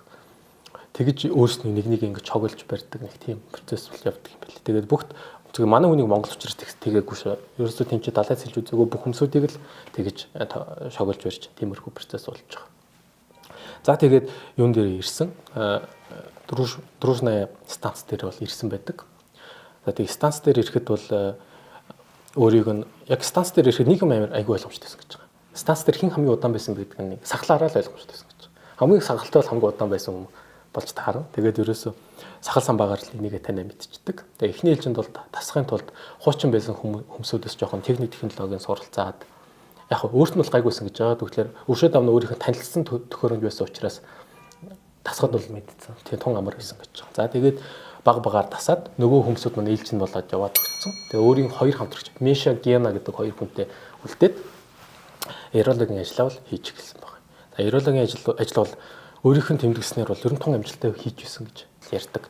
Тэгээ юу өөрөө бол тэмдэглэлөө бичгтээ сар болгоны тайлангийнхаа тэмдэглэл болгон дээр бичгтээ бол дарга гэрж ажил сайн явж байгаад бол талархснаа илэрхийлдэг гэдэг үг бол нэлээдгүйдээ одоо гарсан буюу ажлаа бол гармгаа мундаг хийж байсан байна гэж би ойлгосон. За тэгээ энэ үед бол бас бид нар бол өмнө ингээд маш том байдлаар одоо макро байдлаар одоо аялагч нарыг харж исэн бол цэрэн дэлгэггүй энэ хүү тэмдэглэлийг унших юм бол их тийм яг нөгөө нэг дижурны хүмүүсүүд одоо яг үүрэг гүйцэтгэж байгаа яг нэг ройлын хүмүүсүүд хэрхэн амьдардаг байсан бэ? Яаж тэр туйлыг туулж байсан бэ гэдэг тал дээр цоошин одоо юг харуулж өгч байгаа юм л та. Өнцгийг нээж өгч байгаа. Тэрүүгээр их сонирхолтой. Тэгээд пингвин гэдэг амьтан чих сони юм байна гэдэг. Тэгээ очихдоо бол манай хүн ерөөс 2 зэрлэг урталтаа тавьсан. Эхний ээлжинд бол хаан утсан шувууг чихмэл болгож Монголд аваачих. Тэгээд нөгөө музейд байршуулах. 200 болохоор Мирная станц буюу нөгөө түрүүн хэлжсэн шүү дээ. Тэгэл байгаа нэг станц байгаа шүү. Тийм Мирная станц дээр очиж ажил хамгийн хүйтэн газар ажил хэрэг яаж утгатай танилцах гэдэг тийм 2 том зорилгыг тавьж утсан байдаг. За тэгээ тэр зорилгын хүрээнд пингвинүүдийг бас их харсан байна. Пингвинүүдийг бол тухайн одоо нутгийн өмсөд одоо тэнцэж байгаа туйлчид маань бол нутгийн цагдаа гэж нэрлэдэг. Тэгээд нэг юм их гайхсан баг. Айгүй нутаг хэдэн биенээсээ чулуу цугтаачдаг. Нөгөө пингвин чинь яадаг юм байна л та. Үүрээ босгохдоо юм чулуу болж босгодог. Тэгэнгүүт өндөглөхөд байгаа шүү дээ. Тийм өндөглөхөд. Тэгэнгүүтээ чулуугаа их бас шилж сонгод юм. Тэгэнгүүт хамгийн бас нэг одоо хулгай бол тэнцих дэлгэрсэн юм байна л та. Нөгөө пингвинүүд ч гүйч нэгнийхээ чулууг хулгайлчаад өөр хүүрэн дээр явж тавьчихдаг. Тэгээ хэдэн мэт их алалцдаг. Тэрийг хараад их гайхсан гэж байгаа. Ямар амар ширүүн амтан бэ гэд хэдэн мэттэйгээ өөхгүй задлцчихээд бичсэн баг. Тэрийг хараад бас их гайхсан. Тэгээ нөгөө талаас бас далайн хав ман бол хүн хамтаа ерөөс хараад тоохгүй байсан. Хүнийг бол нэг тийм ерөөс аюул гэж ерөөс анзаардаггүй. Ер нь тэмдгийн амтд хүнийг нэг тэгэж аюул зондог анзаардаггүйс нэг бичсэн баг. Тэр ч одоо аргагүй л дээ. Яг нөгөө чон мэтийн одоо яг уулын эзэн гэдэг шиг тийм яг их газар дээр бол тийм том хараатан бол байхгүй шүү дээ. Харин тийм байхгүй. Далайн л одоо далайн чирвэс далайн аюу мул байх болохоос. Тийм далайн чирвэс ч тэгээд далайн эргээсээ холдохгүй шүү дээ. Тэнцэнэл налаага өвтөж нөхөөс ш. Тийм учраас нөгөө хүн гэдэг амтан бол нэг тийм аюул тооцогддог байсан юм шиг. Тэгээд пингвинүүд бас нэлээх тэгж дугаацдаг байсан гэж өөрөө бичсэн байдаг. За тэгээд ерөнхийдөө ажлаа бол тун сайн хийж байсан. Нейрологийн ажлаа. За тэгээд шинэ жилийг бол бас их наригд ер нь дотроо бол чадхаараа баяр тэмдэглэх боломж байвал тэр дотроо бол баярыг бол чадхаараа тэмдэглэдэг байсан юм байна. Тэгээд дарганаар бол заримдаа өөрийнхөө нормоос арх марх гаргаж өгч хүмүүсүүдэд өгдөг ч юм уу. Ерөнхийдөө баярыг бол маш тийм дэлгэр цэлгэр тэмдэглэхийг хичээдэг. Ягаад гэвэл тэр одоо эзгүй цагаан талд ч одоо баяр тэмдэглэхгүй бол одоо ер нь бол баахан эрэгтэй хүмүүс амьдрна гэдэг бол амьд там шиг л болох гэдэг байгаа байхгүй. Тэгээ баяр их тэмдэглэдэг. Шинэ жил өдрийг бол их сайхан тэмдэглэдэг байсан гэж бичсэн байгаа.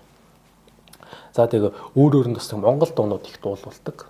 Тэгээд Монгол дунд тэд нар бас их сонирхсон гэж Монгол дуу бас сонсоод. За тэгээд ер нь байс хийж байгаа л монголчуудын талаар илтгэл тавьж өгдөг байсан. Бүгд найрамдах Монголоор дуулс гэж ямар болсон Монгол юу вэ гэдэг. Тэгээд шатар манай хүн бас шатардаа бас гайгүй байсан байна. Яг хуу гранд мастер дээр биш мастер биш ч гэсэн яг энгийн хүмүүсүүд яг бааз дотроо бол ер нь шатраар бол нэлээд мундаг хүн байсан гэж байгаа. Нөгөө завэр усан онгоцоор ирж явахдаа бол усан онгоцонд шатрын 2 дугаар байр эзэлсэн гэж байгаа. Бааз дээр болон тэргүүний байр эзэлсэн гэж байгаа. За тэгээд Мирн Дружна станцыг тойроод бас нэг өөр чийлинг станц байгаа. Америкийн бас нэг хэдэн гэсэн Норвегийнхаас байдаг. Тэгээд Америкийн бас нэг юу туйлч бас ирж хинтээ бас танилцсан. Цэрэн дэлгүүртэй бас танилцаж бариад бас жоохон нөхөдлийн бас юм бүтээгээд тэгээ бас нөгөө яг социализм үе байсан гэдэгт бас бичгдэх том муухай бичээд байгаа шүү. Тэр ч бас юу гэдэг. Голцвол Америкийнхаа хамаг сайхан зүйлсийн талаар л ярьж байна гэтэр гэж. Тэр жоохон дургуухан шинжтэй бас яриад байгаа. Тэрүүгээрээ бас сонирхолтой. Тэгээ нэг удаа тухайн үеийн ерөнхийлөгч Ричард Никсон бас үг хэлээд тэр нь бааз даяар явсан юм байна. Энэ хойдвол даяар. Тэгсэн чинь нэг өөрөө тэр нь алга болчих. Тэр бичсэн тэр тейп нь алга болсон. Тэгсэн чинь тэмдэглэлийн дэвтэр тавьсан. Бааз даяар ирэл хайвал боллоо. Ялчгүй тэр юм Америк л хулгайлсан баг гэж. Тиймэрхүү байдлаар бас нэг Америкт бас жоохон доромжхон байдалтай байсан юм шиг. Тэгээ бас баазууд хоорондоо бас нөхөрсөг харилцаатай байсан. Хоорондоо юм шатрын тэмцээн явуулдаг. За тэгээд нэг бааз дотор нэг юм тавцан дээр ингээд шатрын хөлөгнүүд тавьсан. Тэгээ мань хүн ингээд нүүдлээ ингэж тавьчихдаг. Тэнгүүт нөгөө талаас нүүдлээ хэлэнгүү тэр нь ирээд ингээд нөгөөд хоорондоо ингэж тэмцээнд ордог. Тийм бас нэг боломжлол итэртэй. Бас нөгөө Антарктид тулангуудын тийм юу байхгүй, дайсагнал байхгүй, жууланд хөдөн дайны юу шүү дээ. Тэгсэн хэрнээ Америк Оросын бааз 2 дотор ингээд шатар тоглож моглоод Америкийн туйлж мөл бааз дээр нь ирээд танилцаж явж гин гэдэг бол бас нэг төрлийн эрдэм шинжилгээ гэдэг зүйл бас зүгээр нэг юм амжих хүслийг яаж давж бас ингэж гой нэгдлийг бас үүсгэж, нөхөрлөлийг үүсгэж чадж байна гэдэг бас харуулж болохоор тийм гой жишээ болсон болов уу гэж бодож бодсон. За тэгээд бас 11 сарын 26-нд буюу улс тунхагласны өдөр шүү дээ. Энэ өдөр бас Монголын өдрийг бааз дээрээ зохион байгуулсан гэдэг. Бааз дээрээ зохион байгуулахдаа сонирхолтой юмнууд хийсэн байгаамаа. Эхлээд нэг ханийн сонин бэлдсэн гэж байгаа. За тэгээ агуулгаа бэлдээд за ийм хоол хийн, ийм баяр цэнгэл болно, ингэн тэгнэ дарагтаа үзүүлээд дараагаасаа зөвшөөрөл аваад 2 өдрийн ер нь 7 юмнаас бэлдэж эхэлсэн байсан. Тэгээд бичих болгонд бол удахгүй баяр болно гэдэг юутай сайхан бэ? Би одоо улс орныхоо нэрийг ингэж гаргахгүй л болохгүй. Би бол одоо энэ бол маш чухал ажил. Яаж бэлдэндээ өмнө бэлдэж байгаагүй юмсан нэтэрэг хэлээ маш их юм бичсэн баг. Тэгээд хідэн бууз, за тэгээ өөрөө хідэн борцтой ирсэн билээ. Борцоороо борцтой гурилтай шүл бэлдэж өгөөд за тэгээд хідэн арх бэлдэж гаргаад тэгээд бас Монголын тусгаар тогтнолын баярыг тэмдэглэж Монгол дуулуулж өгч бас тэгж баазынхандаа бас баяр хөөргийг бэлгэлжсэн. За тэгээд тухайн үеийн Монгол арх бас хүмүүсүүдтэй өгч байсан гэдэг. Тэгээд нэр очихтой болонгууд нэг алтан хийцэн соёмд. За тэгээд Монголынхаа талбайтайгаа очсон байдаг. Тэгээд Дружна станц дээр бол талбайгаа зоогоод станцтай болонгууд алтан соёмбоо бэлгэлсэн байдаг. Self-drive in China. Өөрийн машинтайгаа хятад орноор аялах аяллаа бүртгэл эхэллээ. Та өөрийн машинтайгаа 2025 оны 4-р сарын 9-өөс 20-ны хооронд бүгд найрамдах хятад ард улсын Аршан, Хорчин хошуу, Тонляо, Хулудао, Чэндо, Бээжин, Шандо зэрэг 9 хотоор аялах боломжийг зөвхөн танд олгож байна. Их юан гүрний туураас орчин үеийн хөгжлийн төв хот хүртэлх нийт 4800 км замыг 11 өдөр 11 шөнийн хугацаанд үргэлжлэх аялалд та бүхнийг урьж байна. Манай аялалд хил нэвтрэх машины зөвшөөрөл, аяллаа даатгал, хятад улсад ашиглах төр дугаар, аяллаа цогц хөтөлбөр, мэрэгжлийн хөтөч, аяллаа эмч, мэрэгжлийн зураглааж, зочид буудал, оройн хоол, хөтөлбөрт багтсан бүх үзүүрийн тасалбаруудыг багтаасан. Аяллаа төлбөр багтс 1 машинд 2 аялагч 12 сая 775 мянган төгрөг. Багтс 2 1 машинд 3 аялагч 15 сая төгрөг. Багц 3, нэг машинд 4 аялагч, 17 сая 280 мянган төгрөг. Та зөвхөн машин авнаад аялалдаа гарахтал бэлтгэхэд болно. Дэлгэрэнгүй мэдээллийг Hero Mongolia Adventure Facebook хуудас болон 9191 64 тэг 6 утсаар аваарай. Self-drive in China. Өөрийн машинтайгаа хятад орноор аялаарай. Монгол хүнтэй яриаг бодлороо бас бичсэн байдаг. Өөрийнх нь газрын дарга залгаад нэг удаа ярьжлээ нэг радионыхоо газар руу очиж тэгсэн чинь аавын сонин сайхны инээ тэрэг хэлээд өөрөө 3 настай хот нээж өнгөрсөн юм билээ. Тэгээд аавын л хүү болж таарч байгаа. Тэгээд аав нь 9 минут байгаа инээ тэрэг нутгийн мэдээг өгөхөд монголоор ирсэн байна. Тэгээд бичгтээ 5 сар монголоор ирсэнгүй би сая анзаарлаа. Юутай сайхан бэ? Хэлмэн ямар сайхан юм бэ гэд тэгэж бичсэн байна. Тэгээд бас л ер нь гадаадын хүн гэдэг чинь бас тэгэл хэцүү шүү дээ. Тинч байгаа дийлэх хүмүүсүүд ч Орсын хүмүүсүүд, нутагийнхтэй хүмүүсүүд байдаг. Өөрсдөө их хэл дээрээ л ярьж байгаа шүү дээ. Манай хүн болохоор 2 дахь хэл дээрээ буюу орс хэл дээр яриад байгаа нь бас ер нь хэцүү. Би бас өөрөө орсод байдаг багт. Монголоор ярих гэдэг чинь бас их л гоё зүйл мэдрэмж өгдөг. Тэгээ тэрийг нь бас анзаарсан. За тэгээд найз охин нь бас загтал явуулсан баг. За тэгээд тэр загтлаа уншаад гүм их баярлал жонхол цаал хийсэн гэж байгаа. Тэгээд багийнхан нэг шоолж барьсан гэл. Монгол бүсгүн хоол тэгээ Монгол бүсгүн хоолойг сонсгосон гэх зэрэг батэр их санагдаж байсан гэдгээ бол бичсэн байдаг. За тэгээд гэтээ нэг удаа сонсож чадсан байгаа юм манай хүн. Яасан бэ гэнгүүт түүнийг болонгууд Санкт Петербургээс явахад нь гаргаж өгсөн нэг Монгол бүсгүй байсан юм байна. Тэгээ нэг удаа залгаад бас ярьсан юм бэл. Монгол бүсгүн хоолойг сонсох юутай сайхан юм бэ гэд баг шүлэн мүлэн гэж бичсэн. Бас их тийм хөрхий эрэгтэй үнтэй хэсэл нэмэр болдгол юм шиг үлээ тэр. Тэгээ явахарч. За тэгээ нэг тиймэрхүү байдлаар ерөнхийдөө станц үйл ажиллагаа бол тогтмол явагдаад. Тэгээд заримдаа маш их салхитай болчихсон. Тэгээ салхитай болчихгонгууд ерөөс аэрологийн шаарыг дээшээ хөргөн гэдэг бол боломжгүй шахуу болчихдог. Хүрхгүй л байгаасаа ялга болчих тийм. Тий.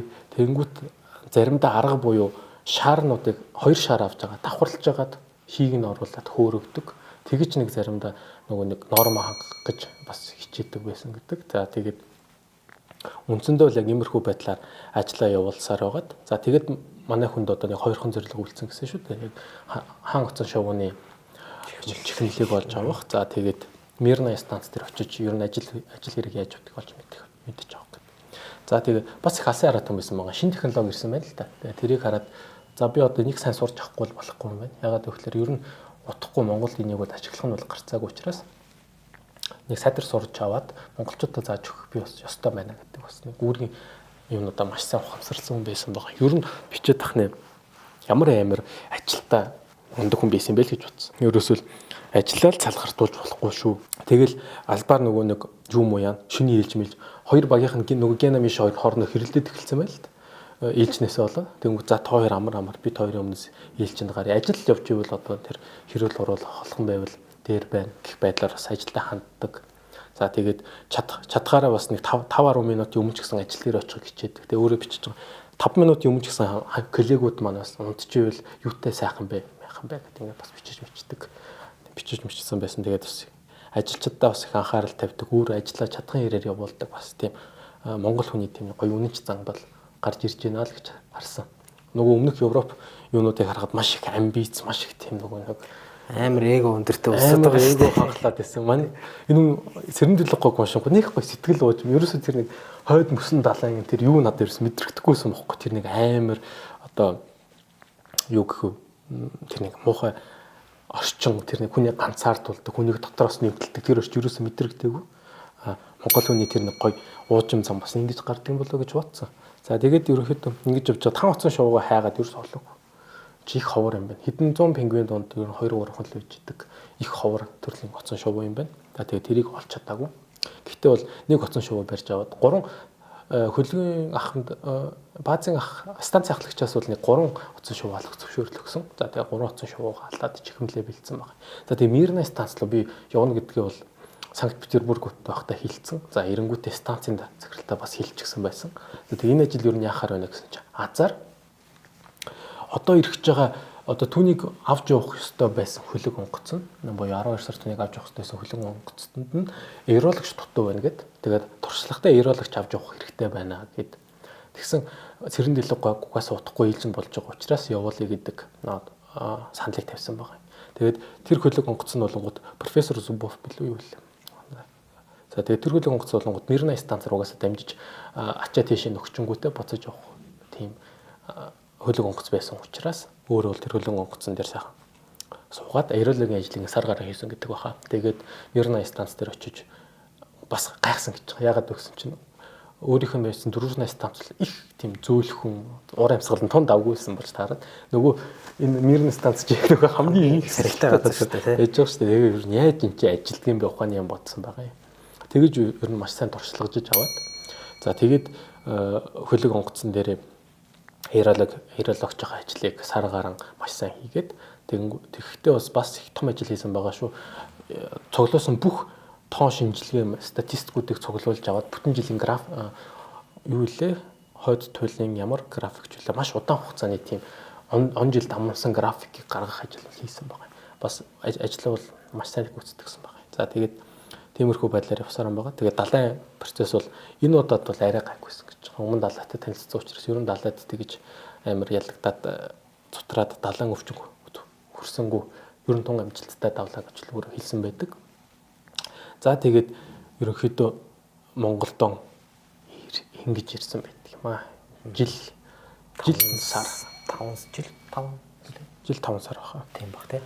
За тэгээд Монголын хамгийн анхны туйлчин гэж туйл дээр ирсэн. За тэгээд буцахтаа бол хэлсэн байгаа юм. Станцгаа дарахтаа би дахиж ирнэ. Би ирдэггүй маа гэхэд манай Монгол туйлчид яаж хийж байгаа ирнэ гэдэг амлалтыг юу явсан. Тэгээд тэр нь ч гэсэн биелэл олсон баг. Одоо Монголд Цэрэн Дэлгэгүйтэй нийлүүлээд 6 туйлчид нь юу вэ? Туйл дээр тавьсан. Цэрэн Дэлгэгүйг оруулаад 6 юм болов. Тий. Тэгээд түүний хэлсэн зорьсон зүйлс нь бол бүтсэн л байгаа. За тэгээд Монгол хүмүүс хамгийн анх хойд туйл дээр ингэж очижээ. Өмнө туйл дээр тий. Өмнө туйл дээр ингэж очсон байгаа. За тэгээд анзаарах юм бол тэгээд бас нөгөө өмнөх хүмүүсүүдийн урсгасан нөгөө цус золиос хөл сөдмөр бас энэ дээр л гарч ирж байгаа шүү дээ. Манай Цэрэн Дэлгэгүй ямар сайхан одоо гайгүй орчинд ажилласан байна уу гэдгээс бол анзаарагдчих болох. Тэгэхээр өмнөх туйлчид маань бас хийд юм ажил хийгээгүй нь ингэж бас гарч ирж байна гэж анзаарч болохоор. За үзэгчтэй бид нэр өнөөдөр өмнөд туйлыг судалсан аялагч судлаачдыг ярьлаа. Та бүхэн сонирхолтой байсан байх гэж найдаж байна. За бид нар 5 хүнийг ярьлаа тий. Ерөнхийдөө 5 гэд ярьчих болох байх. Ernst Shackleton, Sir Edmund Hillary, өөрийн байна. Jacques Cousteau, Францын Jacques Cousteau ярьлаа. За Douglas Mouse-ыг ярьлаа. Douglas Mouse-ыг бол ярихгүй болохгүй. Shackleton хоёрыг тэгээд Цэрэн Дэлгэгүй судалгаа, за мөн тэмдэглэл тэр ярьлаа. Цэрэн Дэлгэгүйг бас нөгөө хостайн байгалийн зөвлөлт газрыг бас байгуулахад маш үнэтэй хувь нэмэр оруулсан гэдгээр манай үзэгчид мэдэх баха. За ингээд та бүхэн сонирхолтой байсан байх гэж найдаж байна. За өсгөөдөө баярлалаа. Цаг гаргаад ирсэн бас маш сайн судалгаа хийсэн байна. Ерөнхийдөө орчуулган дээр бол бид хоёр хамтарч ажилласан. Тэгээд дараагийнхаа дугаараар үзэгчдэд дахиад уулзцаая. Баярлалаа. Баярлалаа. Сайн бацхан уу Air Hub сургалтын төвийн 2025 оны Ухагийн анхан шатны сургалтын бүртгэл эхэлсэн байна. Тус сургалтанд 20-30 насны охид залуус бүртгүүлэх боломжтой. Манай сургалтын төвийн гэрчлэгээ албан ёсных бөгөөд Хятадын Skywings Aviation Training Center-т хамт ажилладаг байна.